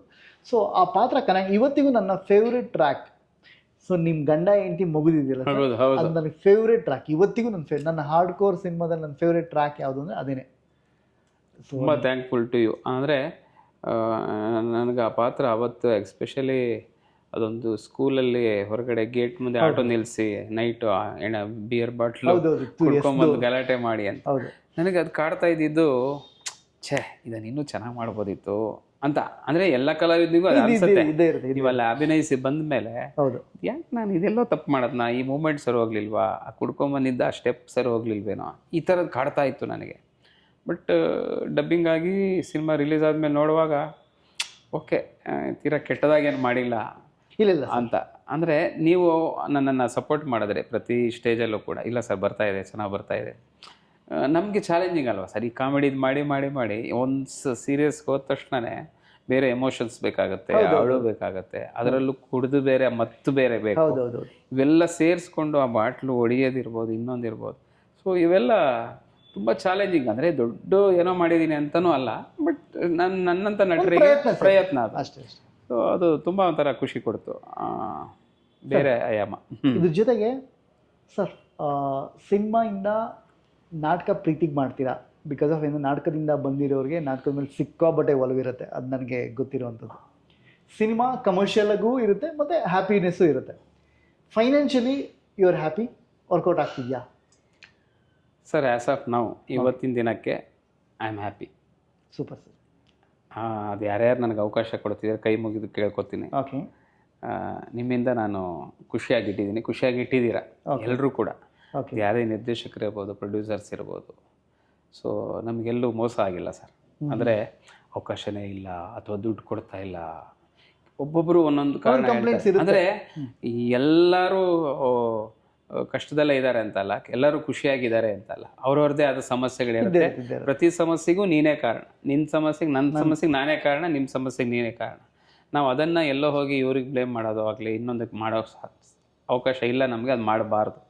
ಸೊ ಆ ನಿಟ್ಟಿನಲ್ಲಿ ನನ್ನ ಸುತ್ತಮುತ್ತ ಈಗ ನಡೀತಿದೆ ಏನು ಸಿನಿಮಾಗಳಿದ್ದಾವೆ, ಅವರೆಲ್ಲರೂ ನನ್ನನ್ನು ಒಂದಷ್ಟು ಪಾತ್ರಗಳು ಕೊಟ್ಟು ಕಾಪಾಡ್ತಾ ಇದ್ದಾರೆ. ಅವ್ರಿಗೇನು ಇವನನ್ನೇನೋ ಬದುಕಿಸ್ಬೇಕು ಕಷ್ಟ ಇದೆ ಅಂತ ಅಲ್ಲ, ಅವ್ರಿಗೇನೋ ಕಾಣಿಸ್ಕೊಂಡಾಗ ಒಂದು 4-5 ಜನ ಲಿಸ್ಟ್ ಬರುತ್ತೆ, ಮಾಮೂಲಾಗಿ ಮಾಡ್ತಾರೆ, ಓ ಇವರು ಇರಲಿ ಬಿಡಿ ಅಂತ. ಅದೆಲ್ಲ ಒಂದು ನಮ್ಮ ಅದೃಷ್ಟನೋ ಗೊತ್ತಿಲ್ಲ, ಒಂದಷ್ಟು ಪಾತ್ರಗಳು ಸಿಗ್ತಾ ಇದ್ದಾವೆ. ಬಟ್ ಪುಣ್ಯ ಹೆಂಗಿದೆ ಸರ್, ನಿಮ್ಗೆ 250 ಸಿನಿಮಾ ಆಗುತ್ತೆ. 250 ಸಿನಿಮಾದಲ್ಲಿ ಅಟ್ಲೀಸ್ಟ್ 100 ಸಿನಿಮಾಗೆ ನಿಮ್ಮ ಹೆಸರು ಒಂದು 3-4 ಲಿಸ್ಟಲ್ಲಿ ಬರೀತಾರೆ. ಪ್ರತಿ ಡೈರೆಕ್ಟ್ರು ಬರೀತಾರೆ. ಹೌದು. ಓಕೆ. ಐ ಥಿಂಕ್ ಅಟ್ಲೀಸ್ಟ್ ನೀವು ವರ್ಷಕ್ಕೊಂದು 20-30 ಸಿನಿಮಾ ಈಸಿಯಾಗಿ ಮಾಡ್ತೀರಾ ಅನ್ಕೊಂತೀನಿ ಮೇ ಬಿ. ಓ ಅದು ಇರ್ಬೋದೇನೋ, ಲೆಕ್ಕ ಹಾಕಿ ನೀವು 150 ಅಂದ್ರೆ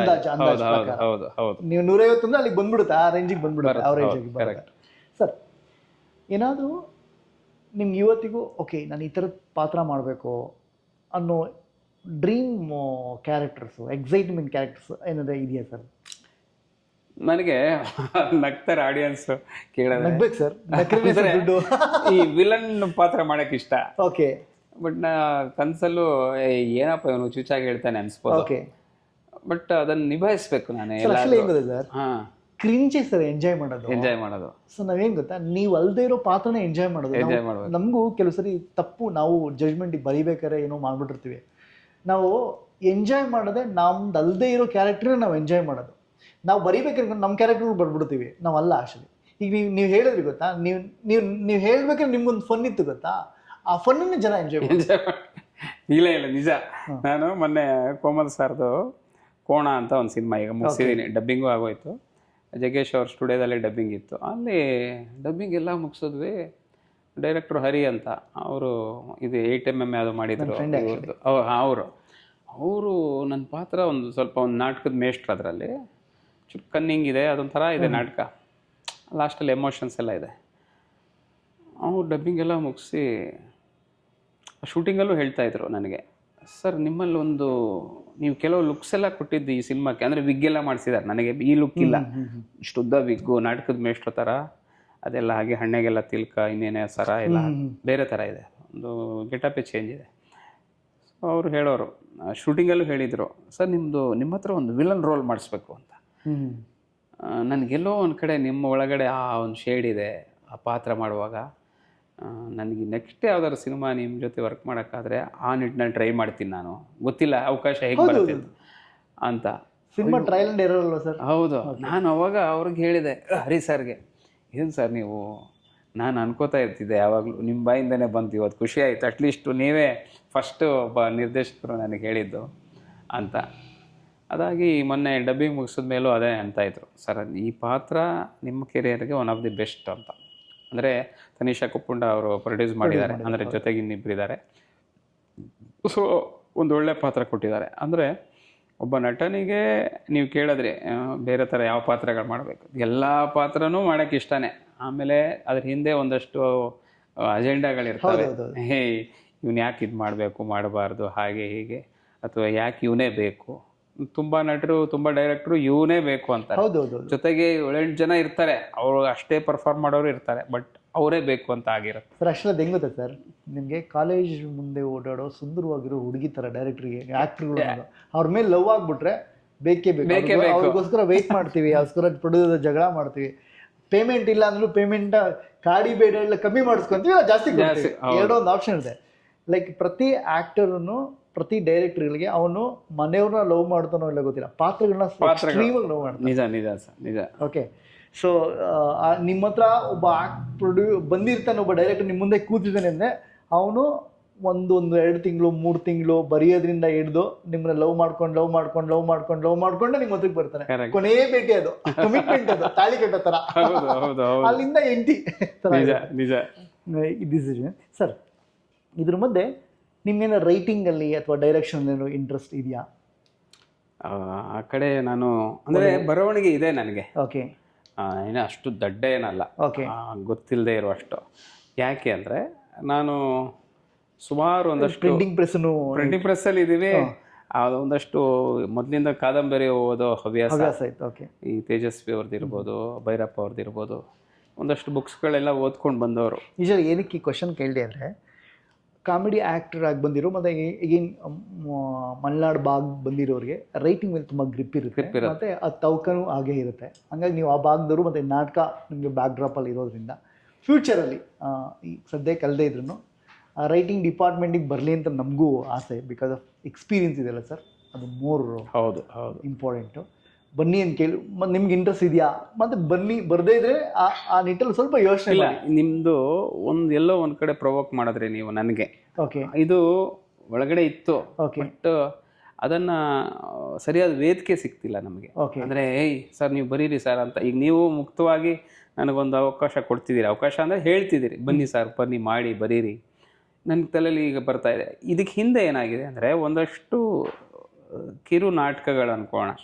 ಕಿರು ನಾಟಕ ಅಂದರೆ ಒಂದು 15 ನಿಮಿಷದ ನಾಟಕ, 20 ನಿಮಿಷದ ಸ್ಕ್ರಿಪ್ಟು ಒಂದು ಸುಮಾರು ಮಾಡಿಬಿಟ್ಟು ನಾನೇ ಡೈರೆಕ್ಟ್ ಮಾಡಿ ಶೋ ಮಾಡಿಸಿದ್ದೀನಿ. ಎಲ್ಲಿ ನಮ್ಮದೊಂದು ಯೋಗ ಸೆಂಟ್ರ್ ಇದೆ ಗಿರಿನಗರ, ಅಲ್ಲಿ ಯೋಗ ಟೀಚರ್ ನಾನು. ಸೊ ಅಲ್ಲೇನಾಗುತ್ತೆ, ಆ ಸಂಸ್ಥೆಯವರು ವನಿತಕ್ಕ ಅಂತ, ಅವರು ನನಗೆ ಅವ್ರದ್ದು ಆ್ಯನ್ಯುವಲ್ ಡೇಗೆ ಅಂದರೆ ವಾರ್ಷಿಕೋತ್ಸವ ಮಾಡ್ತಾರೆ, ಇನ್ನೂ ಬೇರೆ ಬೇರೆ ಕಾರ್ಯಕ್ರಮ ಹಮ್ಮಿಕೋತಾರೆ. ಅದಕ್ಕೆಲ್ಲ ಅಲ್ಲಿ ಕ್ಲಾಸಿಗೆ ಬರೋ ಯೋಗ ಸ್ಟೂಡೆಂಟ್ಸ್ಗೆ ಒಂದು ನಾಟಕ ಮಾಡಿಸ್ಬೇಕು. ಅವಾಗ ನನಗೂ ಆಫರ್ ಕೊಡ್ತಾರೆ. ನಾನು ಒಂದು 25 ವರ್ಷಗಳಿಂದ ವನಿತಕ್ಕ ಅವ್ರ ಜೊತೆ ಅಥವಾ ಯೋಗಶ್ರೀ ಅಂತ ಸಂಸ್ಥೆ ಜೊತೆ ಅಸೋಸಿಯೇಟ್ ಆಗಿದ್ದೀನಿ. ಸೊ ಅಲ್ಲಿ ನಡೆಯುವಂಥ 20 ವರ್ಷದಿಂದನೂ ಕೂಡ ವರ್ಷಕ್ಕೆ ಒಂದಂತೆ ತೊಗೊಂಡು ಒಂದು 20 ನಾಟಕ ಮಾಡಿದ್ದೀನಿ ನಾನೇ ಬರೆದು ಡೈರೆಕ್ಟ್ ಮಾಡಿ. ಅಂದರೆ 20 ಇಲ್ಲದೆ ಒಂದು 15 ಅಂತೂ ಆಗೋಗಿದ್ದಾವೆ ಅಲ್ಲಿ ಸ್ಕಿಟ್ಗಳು. ಅಂದರೆ ಸಣ್ಣ ಸಣ್ಣದು. ಅದರದ್ದೆಲ್ಲ ಸಂಭಾಷಣೆ, ಡೈರೆಕ್ಷನ್ನು, ಅದರ ರೆಕಾರ್ಡಿಂಗು, ಮ್ಯೂಸಿಕ್ಕು, ಅದಕ್ಕೆ ಏನೇನು ಕಾಸ್ಟ್ಯೂಮ್ ಎಲ್ಲ ಕಂಪ್ಲೀಟ್ ಇನ್ಚಾರ್ಜ್ ನಂದು. ಓಕೆ. ಸೊ ಇದೊಂದಷ್ಟು ತಲೆಯಲ್ಲಿದೆ ಬರವಣಿಗೆ ಬಗ್ಗೆ, ಅದೆಲ್ಲ ಒಂದಷ್ಟು ಸಕ್ಸಸ್ ಕೊಟ್ಟಿದೆ. ಸೊ ಆಲ್ಮೋಸ್ಟ್ ಸರಿ, ಏನು ನಾಟಕ ಬರೆದಿರೋರಿಗೆ ಸಿನಿಮಾ ಬರೆಯೋದು ದೊಡ್ಡ ವಿಚಾರನೂ ಅಲ್ಲ. ಅದೇ ಜೊತೆಗೆ ಒಂದು ಸ್ವಲ್ಪ ಟೆಕ್ನಾಲಜಿನ ಅಡಾಪ್ಟ್ ಮಾಡ್ಕೊಂಡ್ಬಿಟ್ರೆ ಸೊ ಡೈರೆಕ್ಷನ್ ಆಲ್ಮೋಸ್ಟ್ ಗೊತ್ತಾಗಿರುತ್ತೆ ಸರ್. 150 ಸಿನಿಮಾದಲ್ಲಿ ಡೆಫಿನೆಟ್ ನಿಮಗೆ ಅದು ಕಲ್ತಿರ್ತೀರ ಆ್ಯಕ್ಚುಲಿ. Correct, definitely. ಬಟ್ ನನ್ಗನ್ಸೋದು ಯಾವಾಗಲೂ ಅಷ್ಟೇ, ನೀವು ಡೈರೆಕ್ಟ್ ಮಾಡ್ತಾ ಇರ್ಬೋದು, ಯಾರೇ ನಿರ್ದೇಶಕರು ಮಾಡುವಾಗ ಒಂದಷ್ಟು ಇವತ್ತಿನ ದಿನಕ್ಕೆ ನನಗೆ ಅವ್ರು ಯಾವ ಥರ ಅದನ್ನು ಸೆಟ್ಟನ್ನು ನಿಭಾಯಿಸ್ತಾ ಇದ್ದಾರೆ, ಬಟ್ ಡೈರೆಕ್ಟ್ರದ್ದು ಜವಾಬ್ದಾರಿ ಏನು, ಅವನು ಎಷ್ಟು ಶ್ರಮ ಹಾಕ್ತಿದ್ದಾನೆ, ಅವನ ತಲೆ ಹೆಂಗೆ ಓಡ್ತಿದೆ, ಅವ್ರ ಮೂಡ್ ಹೆಂಗೆ, ಇದನ್ನೇ ಅಬ್ಸರ್ವ್ ಮಾಡ್ತಿರ್ತೀನಿ. ಯೂಶ್ವಲಿ ಇವತ್ತಿನ ದಿನಕ್ಕೆ ನಾನು ಸೆಟ್ಟಲ್ಲಿ ಹೋದರೆ, ಶೂಟಿಂಗ್ ಹೋದರೆ, ನಾನು ಕೆರವನ್ ಕೊಟ್ಟರು ಕೂಡ ಅಲ್ಲಿ ಕೂತ್ಕೊಳ್ಳೋದೇ ಇಲ್ಲ, ಅಥವಾ ಇನ್ನೆಲ್ಲ ರೂಮ್ ಕೊಟ್ಟರು ಈ ಸೆಟ್ಟಿಗೆ ಬಂದು ಎಲ್ಲ ನೋಡ್ತಾ ಇರ್ತೀವಿ. ಅಂದರೆ ನಮ್ಮ ಕಲಿಯೋಕ್ಕೆ ಸಾಕಷ್ಟಿದೆ. ನಿರ್ದೇಶಕರ ಜವಾಬ್ದಾರಿ ಅಂತೂ ತುಂಬ ಕಷ್ಟದ್ದು ಅನಿಸ್ತಾ ಇದೆ ನನಗೆ. ಆ್ಯಕ್ಟಿಂಗು ಮಾಡಿಬಿಡ್ಬೋದು, ಆದರೆ ನಿಮ್ಮದು ನಿರ್ದೇಶಕರದ್ದು ಜವಾಬ್ದಾರಿ ಅಂತೂ ಅದು ಈಸಿಯಾದ ಕೆಲಸ ಅಲ್ಲ ಅಂತ. ಯಾಕಂದರೆ ಅಲ್ಲಿ ಒಬ್ಬ ನಟನ ಪರ್ಫಾರ್ಮೆನ್ಸಿಂದ ಹಿಡಿದು ನಿಮಗೆ ಆ ಫ್ರೇಮಿಂಗಿಂದ ಹಿಡಿದು ಬ್ಯಾಕ್ಗ್ರೌಂಡ್ ಇದಿರ್ಬೋದು, ಆಮೇಲೆ ಎಮೋಷನ್ ಹ್ಯಾಂಡ್ಲ್ ಮಾಡುವಂಥ ಒಬ್ಬ ಕೋಪಿಷ್ಟ ಇರ್ತಾನೆ, ಒಬ್ಬ ಸಾಧು ಇರ್ತಾನೆ, ಅವ್ನ ಪರ್ಸನಲ್ ಪ್ರಾಬ್ಲಮ್ ಎಲ್ಲ ಹ್ಯಾಂಡ್ಲ್ ಮಾಡ್ತಿರ್ತೀರಿ. ಆಮೇಲೆ ಸರ್ ಆ್ಯಕ್ಚುಲಿ ಅಂದರೆ ನಾನು ಯೋಚನೆ ಮಾಡಿದೆ, ಆ್ಯಕ್ಚುಲಿ ಒಬ್ಬ ಸೈಂಟಿಸ್ಟ್ ಆಗಬೇಕು, ಒಬ್ಬ ಮ್ಯಾಥಮೆಟಿಕ್ಸ್ ಆಗಬೇಕು, ಒಬ್ಬ ಸ್ಪೋರ್ಟ್ಸ್ ಮ್ಯಾನ್ ಆಗಬೇಕು, ಒಬ್ಬ ಕ್ರಿಮಿನಲ್ ಆಗಬೇಕು, ಒಬ್ಬ ಒಳ್ಳೆಯವನಾಗಬೇಕು, ಒಬ್ಬ ಫಾದರ್ ಆಗಬೇಕು, ಒಬ್ಬ ತಮ್ಮ ಆಗಬೇಕು, ಒಬ್ಬ ರೇಪಿಸ್ಟ್ ಆಗಬೇಕು. ಇಷ್ಟು ಆ್ಯಂಗಲು ನಾವು ಯೋಚನೆ ಮಾಡಿರ್ತೀವಿ, ಬರ್ದಿರ್ತೀವಿ, ಬರೆದು ಆ ಕ್ಯಾರೆಕ್ಟರ್ಗಳಾಗಿ ಬರೆದು ಮತ್ತೆ ಅದನ್ನು ಸ್ಕ್ರೀನ್ ಮೇಲೆ ತರೋದಕ್ಕೆ ಟ್ರೈ ಮಾಡ್ತೀವಿ. ಅಲ್ಲಿ ಸ್ಕ್ರೀನ್ ಮೇಲೆ ಬಂದ ಪಾತ್ರಗಳಿರುತ್ತಲ್ಲ, ಆ ಪಾತ್ರಗಳ ಜೊತೆ ಕನೆಕ್ಟ್ ಆಗ್ತೀವಿ. ಕ್ಯಾರೆಕ್ಟರ್ ಕನೆಕ್ಷನ್ ಬೇರೆ, ಪರ್ಸನಲ್ ಕ್ಯಾರೆಕ್ಟ್ರು ಬೇರೆ. ಈ ಎಲ್ಲ ಕ್ಯಾರೆಕ್ಟರ್ ಆಗಿ ನಾನು ಕೇಳಿದ್ರೆ ಸಿನಿಮಾದಲ್ಲಿರೋ ಡೈರೆಕ್ಟ್ರು ಈ ಪ್ರಪಂಚದಲ್ಲಿರೋ ಅಷ್ಟೂ ಜಾಬುಗಳನ್ನ ತಾತ್ಕಾಲಿಕವಾಗಿ ನಿಭಾಯಿಸ್ತಾನೆ. ಒಬ್ಬ ಸಾಫ್ಟ್ವೇರ್ ಇಂಜಿನಿಯರ್ ಆಗ್ತಾನೆ, ಸೈಂಟಿಸ್ಟ್ ಆಗ್ತಾನೆ. ದೊಡ್ಡ ಜವಾಬ್ದಾರಿ ಸರ್ ಅದು ನಿರ್ದೇಶಕರಿಗೆ. ಆಮೇಲೆ ತಾಳ್ಮೆ ಅನ್ನೋದು ಕೆಲವರು ರೂಢಿಸ್ಕೊಂಡಿದ್ದಾರೆ, ಕೆಲವರಿಗೆ ಕಷ್ಟ ಆಗಿದೆ ಹ್ಯಾಂಡ್ಲ್ ಮಾಡೋದು. ಬಟ್ ಆ ಜವಾಬ್ದಾರಿ ಇತ್ತೀಚೆಗೆ ಆ್ಯಕ್ಚುಲಿ ಹ್ಯಾಂಡಲ್ ಮಾಡೋದು ಇವಾಗ ಇತ್ತೀಚೆಗೆ ಪೀಪಲ್ ಹ್ಯಾಂಡಲ್ ಮಾಡೋದು ತುಂಬ ಕಷ್ಟ ಆಗಿದೆ ಇತ್ತೀಚೆಗೆ. ಯಾಕೆಂದರೆ ಎಲ್ಲರೂ ಅಂದರೆ ಡೈರೆಕ್ಟ್ರನ್ನ ಅರ್ಥ ಮಾಡ್ಕೊಳೋ ಪರ್ಸೆಂಟೇಜ್, ಈಗ ನೀವು ಹೇಳಿದ್ರೆ ಪರ್ಸೆಂಟೇಜ್ ಕಮ್ಮಿ, ಅವನಿಗೆ ಪ್ರೆಷರ್ ಇರುತ್ತೆ ಅನ್ನೋ, ಓಕೆ ನಾವು ಎಷ್ಟು ಕಮ್ಮಿ ಪ್ರೆಷರ್ ಕೊಡೋಕ್ಕಾಗುತ್ತೆ ಅಂತ ಯೋಚನೆ ಮಾಡಬೇಕು. ಇವಾಗ ಹಂಗಾಗ್ತಿಲ್ಲ, ಅವನಿಗೆ ಪ್ರೆಷರ್ ಜಾಸ್ತಿ ಕೊಟ್ಟು 10 ಜನ ಬಂದು ಪ್ರೆಷರ್ ಕೊಟ್ಬಿಟ್ರೆ ಅವ್ನು ಏನು ಮಾಡೋಕ್ಕಾಗತ್ತೆ? ಅಂದರೆ ಡೈರೆಕ್ಟ್ರಿಗೆ ರೆಸ್ಪಾನ್ಸಿಬಿಲಿಟಿ ಒಂದು ಡೈರೆಕ್ಷನ್ ಮಾತ್ರ ಇಲ್ಲ ಇವತ್ತು. ಹೌದು, ಅವನು ಫೈನಾನ್ಷಿಯಲಿ ಅದನ್ನು ಹ್ಯಾಂಡಲ್ ಮಾಡ್ತಿರ್ತಾನೆ, ಕಾಸ್ಟ್ಯೂಮು, ಮೇಕಪ್. ಒಂದು ಸೆಟ್ ಅಲ್ಲಿ ಇವನು ಕ್ಯಾಮರಾ ಮುಂದೆ ಕೂತು ಆಕ್ಷನ್ ಹೇಳೋ ಅಷ್ಟೊತ್ತಿಗೆ ತಲೆಯಲ್ಲಿ ಆ ಪಾತ್ರದ ಬಗ್ಗೆ ಮಾತ್ರ ಇದ್ರೆ ಚೆನ್ನಾಗಿರತ್ತೆ. ನಿಮಗೆ ಬೇರೆದೆಲ್ಲ ಒಂದಷ್ಟು ಓಡ್ತಾ ಇರುತ್ತೆ. ಆ ಕ್ಯಾರೆಕ್ಟ್ರು ನಾಳೆದೆಲ್ಲೋ ಎಷ್ಟು ಒಂಥರ. ಸರ್ ಆ್ಯಕ್ಚುಲಿ ದೇವ್ರನಿಗೂ ಹೇಳ ಸರ್, ಸಿನಿಮಾ ಮಾಡಬೇಕಾದ್ರೆ ಸಿನಿಮಾ ಮಾಡಿ ಮುಗಿಸೋಷ್ಟು ಅನ್ಸುತ್ತೆ ಏನು ಗೊತ್ತಾ, ಇನ್ನು ಲೈಫಲ್ಲಿ ಮತ್ತೆ ಮಾಡಬಾರ್ದು ಅಂತ ಪ್ರತಿ ಡೈರೆಕ್ಟ್ರಿಗೂ ಅನ್ಸುತ್ತೆ ಸರ್. ಅವ್ನ ಕ್ಷಣಕ್ಕೆ ಬಂದು ಹೋಗುತ್ತೆ, ಮತ್ತೆ ಅವ್ನು ರೀಬೌನ್ಸ್ ಆಗ್ತಾನೆ, ಅದು ಬೇರೆ ವಿಚಾರ. ಬಟ್ ಅನ್ಸುತ್ತೆ ಸರ್, ಪ್ರಾಕ್ಟಿಕಲಿ ಅನ್ಸುತ್ತೆ ಸರ್. ಅದರಲ್ಲಿ ಸುಳ್ಳು ಹೇಳಿದ್ರೆ ತಪ್ಪಾಗುತ್ತೆ. ನನಗೆ ನನ್ನ ಫ್ರೆಂಡ್ಸ್ ಎಲ್ಲ ಹೇಳಿ ಇದು ಗುರು ಲಾಸ್ಟ್ ಸಿನಿಮಾ ಗುರು ಇದು ಮಾಡೋಕ್ಕಾಗಲ್ಲ ಅಂತ ಹೇಳ್ತಾರೆ. ಮತ್ತೆ ಈಗ 6 ತಿಂಗಳು 8 ತಿಂಗಳಾದ್ಮೇಲೆ ಮತ್ತೆ ರೆಡಿ ಆಗಿಬಿಡುತ್ತೆ. ಬಟ್ ಅನ್ಸೋದಂತೂ ಸಾಮಾನ್ಯ. ಬಟ್ ಇತ್ತೀಚೆಗೆ ತುಂಬ ಅನ್ಸುತ್ತೆ ಸರ್. ಅಂದರೆ ಇತ್ತೀಚೆ ಅಂದರೆ ನಿಮಗೆ ಕಲ್ಚರ್ಡಾಗಿ ಬಂದಿರೋ ಆ್ಯಕ್ಟ್ರುಗಳು ಬೇರೆ ಇದ್ದಾರೆ, ಶಾರ್ಟ್ ಕಟಲ್ಲಿ ಬಂದಿರೋ ಆ್ಯಕ್ಟ್ರುಗಳು ಬೇರೆ ಇದ್ದಾರೆ. ಈ ಶಾರ್ಟ್ ಕಟಲ್ಲಿ ಬಂದಿರೋ ಆ್ಯಕ್ಟ್ರುಗಳು ಭಾರಿ ಟಾರ್ಚರ್ ಕೊಡ್ತಾರೆ ಸರ್. ಭಾರಿ ಟಾರ್ಚರ್ ಅಂದರೆ ಹೇಳ್ಬಾರ್ದು. ಅಂದರೆ ಒಂದು ನಿರ್ಮಾಪಕರನ್ನು ನೀವು ಒಪ್ಪಿಸುವಂಥದ್ದು ಕೆಲಸ ಇದೆಯಲ್ಲ, ಅಂದರೆ ಸ್ಕ್ರಿಪ್ಟಿಂದ ಹಿಡಿದು ಅದು ಬಜೆಟ್ ದೊಡ್ಡದಿರ್ಬೋದು ಚಿಕ್ಕದಿರೋ, ಅದು ಸೆಕೆಂಡರಿ. ಒಬ್ಬ ನಿರ್ಮಾಪಕ ಒಪ್ಕೊಂಡಿದ್ದಾನೆ ನಿಮ್ಮ ಕಥೆನ ಅನ್ನೋದೇ ದೊಡ್ಡ ವಿಷಯ. ಹೌದು, ಅದು ಇವತ್ತಿನ ದಿನಕ್ಕೆ ನಾವು ಶೂಟಿಂಗ್ ಹೋಗ್ತೀವಲ್ಲ ಇವಾಗಲೂ ಅದನ್ನೇ ಅನ್ಸೋದು ನಮಗೆ. ಇವ್ರು ಒಪ್ಕೊಂಡಿದ್ದಾರೆ ಅಂದರೆ ಈ ಕಥೆಯಲ್ಲಿ ಏನೋ ಇದೆ. ಅಂದರೆ ಇವತ್ತು ಅವನು ಅದರಿಂದ ನಾನು ಎಷ್ಟು ಅರ್ನ್ ಮಾಡಬಲ್ಲೆ ಅಥವಾ ಅದರಿಂದ ಎಷ್ಟು ನನಗೆ ರಿಟರ್ನ್ಸ್ ಇದೆ ಅನ್ನೋದನ್ನು ಯೋಚನೆ ಮಾಡಿ ಬಂದೇ ಇರ್ತಾರೆ. ಆ ಕ್ಯಾಲ್ಕುಲೇಷನ್ ಎಲ್ಲ ಇವತ್ತು ಕಷ್ಟ ಇದೆ. ಕಷ್ಟ ಇದೆ ಸರ್. ಹಾಗೂ ಕೂಡ ಒಂದು ಸಿನಿಮಾ ಸೆಟ್ಟೇ ಇರ್ತಿದೆ, ಪೂಜೆಗೆ ಹೋದಾಗೆಲ್ಲ ಅನ್ಕೊಳ್ಳೋದು ಮುಹೂರ್ತಕ್ಕೆ ಹೋಗ್ತಾ ಇಲ್ಲ.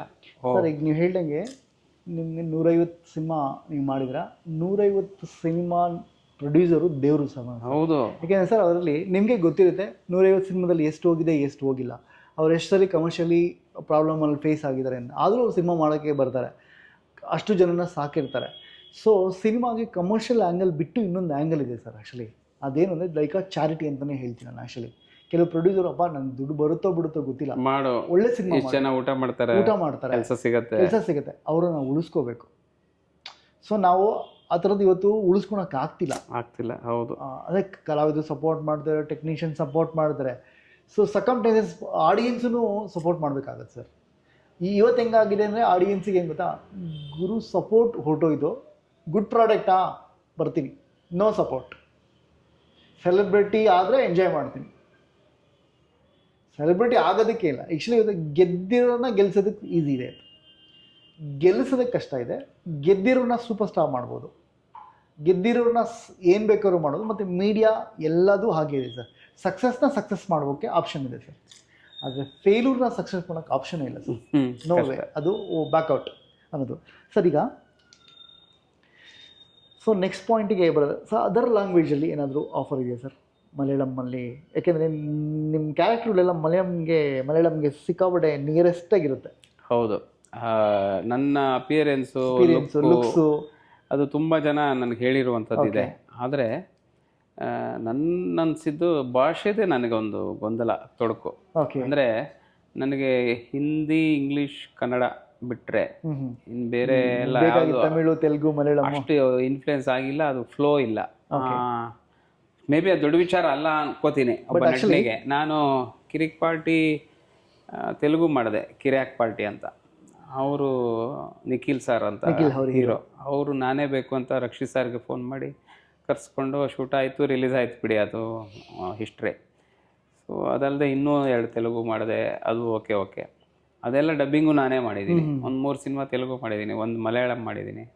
ತಮಿಳ್ ಇದುವರೆಗೂ ಮಾಡಿಲ್ಲ. ಮಲಯಾಳಮಲ್ಲಿ ಪ್ರಕಾಶ್ ಸರ್ ಇರುವಂಥದ್ದು ಒಂದು ಅಂತ ವರಾಳ್ ಅಂತ ಒಂದು ಸಿನಿಮಾ, ಅದು ಮಲಯಾಳಂ ಮಾಡಿದೆ ನಾನು. ನನಗನ್ಸಿದ್ದು ತೆಲುಗು ಸಂಭವ ನಾನು ಮ್ಯಾನೇಜ್ ಮಾಡ್ತೀನಿ ಇವತ್ತಿಗೆ ಒಂದು 50 to 60%. ಬಟ್ ತಮಿಳೆಲ್ಲ ನನಗೇನೂ ಬರಲ್ಲ, ಆ ಥರದ್ದಿದೆ ಸ್ಥಿತಿ.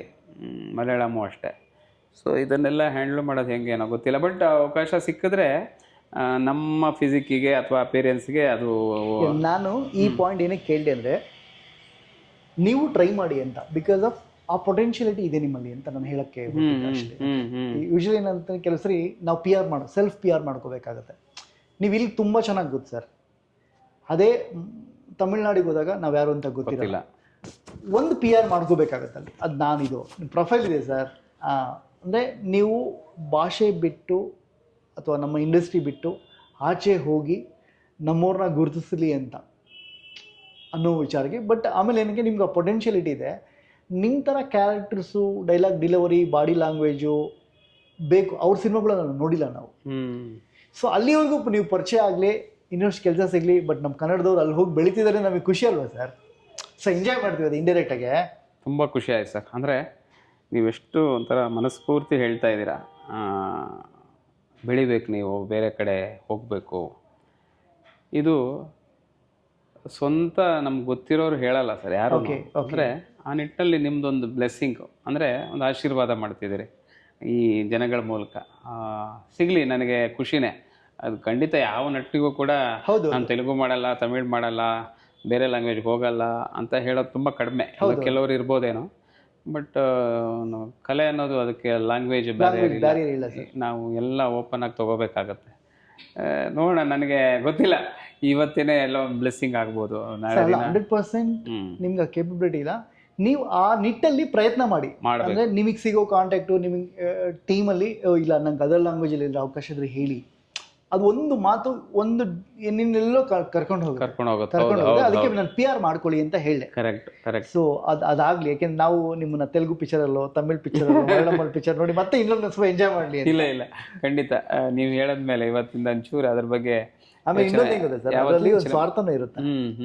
ನೀವು ಹೋಗಿ ತಮಿಳಲ್ಲೋ ತೆಲುಗುಲೋ ಸೂಪರ್ ಸ್ಟಾರ್ ಆದರೆ, ಅಥವಾ ನಿಮ್ಮ ಕೈ ತುಂಬ ಬ್ಯುಸಿ ಆದರೆ, ನೀವು ನಿಮ್ಮ ಅಕ್ಕಪಕ್ಕ ಇರೋ ಇನ್ನೊಂದಕ್ಕೆ ಪಾತ್ರ ಇದ್ರೆ ಹೇಳಿ ಅಂತಾರೆ. ನೀವು ಯಾರು ಕನ್ನಡದವರು ಇನ್ಯಾರನ್ನೋ ರೆಫರ್ ಮಾಡಿ ಬೆಳೆಸ್ಬೋದು, ಇನ್ನೊಬ್ರಿಗೆ ಆಪ್ಷನ್ ಸಿಗುತ್ತೆ.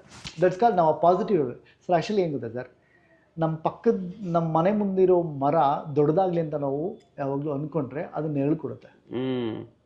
ಓಕೆ, ನಾವು ಆ ಮರ ಕಡಿಯೋಣ ಅಂದರೆ ಅದು ನಮ್ಮ ಮನೆ ನೆರಳಾಗಲ್ಲ. ನಮ್ಮ ಪ್ರಾಬ್ಲಮ್ ಇರೋದೇನು ಅಂದರೆ, ನಮ್ಮ ಅಕ್ಕಪಕ್ಕ ಇರೋನ ಬೆಳೆಸೋದಕ್ಕೆ ನಾವು ಟ್ರೈ ಮಾಡಲ್ಲ, ಕಡಿಯೋದಕ್ಕೆ ಟ್ರೈ ಮಾಡ್ತೀವಿ.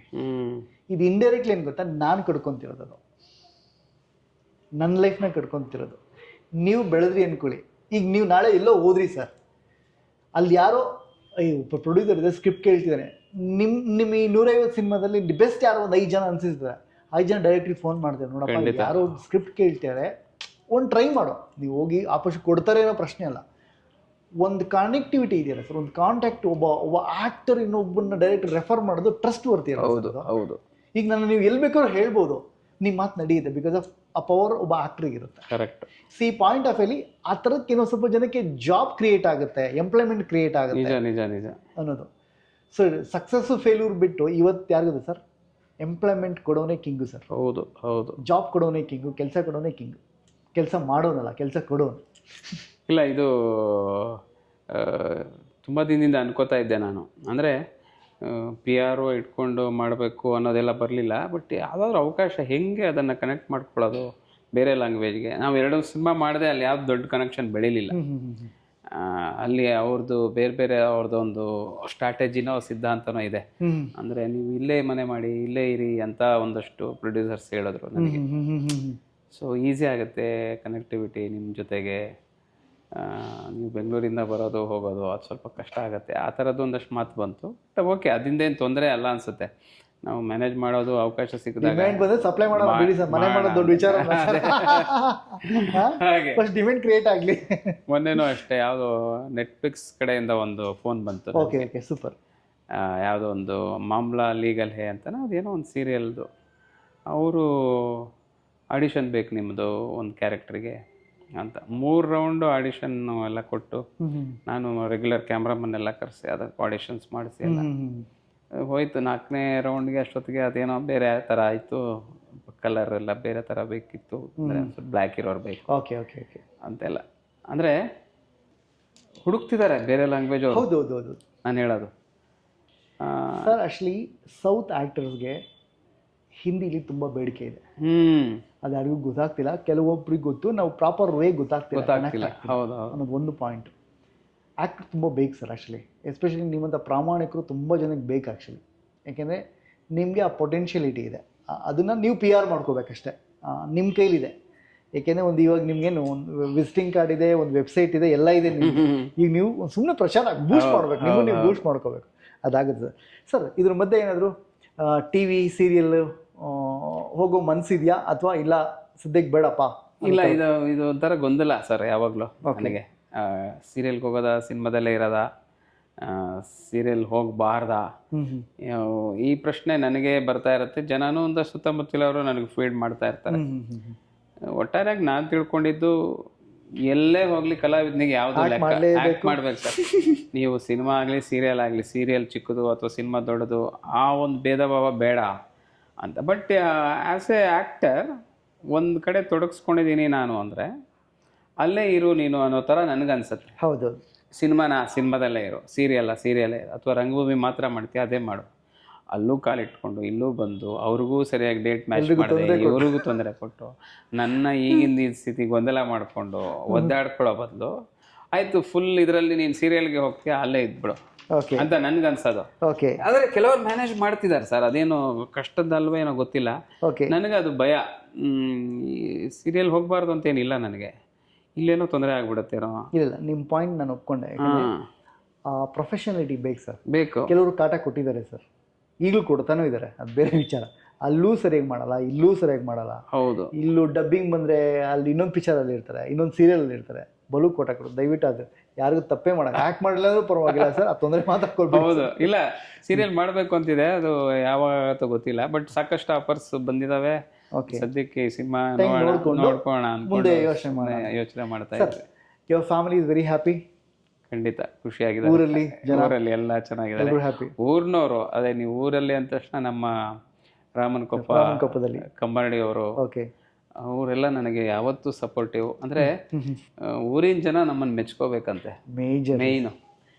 ಒಬ್ಬ ಕಲಾವಿದನಿಗೆ ಅದೇ ಅಂತೆ, ನಿನ್ನ ಊರು, ನಿನ್ನ ಸ್ವಂತ ಊರು, ಹುಟ್ಟಿದ ಊರು, ಜನ ನಿನ್ನನ್ನು ಸ್ವೀಕಾರ ಮಾಡಬೇಕು, ನಿನ್ನನ್ನು ಮೆಚ್ಕೊಂಡು ಹಾರೈಸಬೇಕು.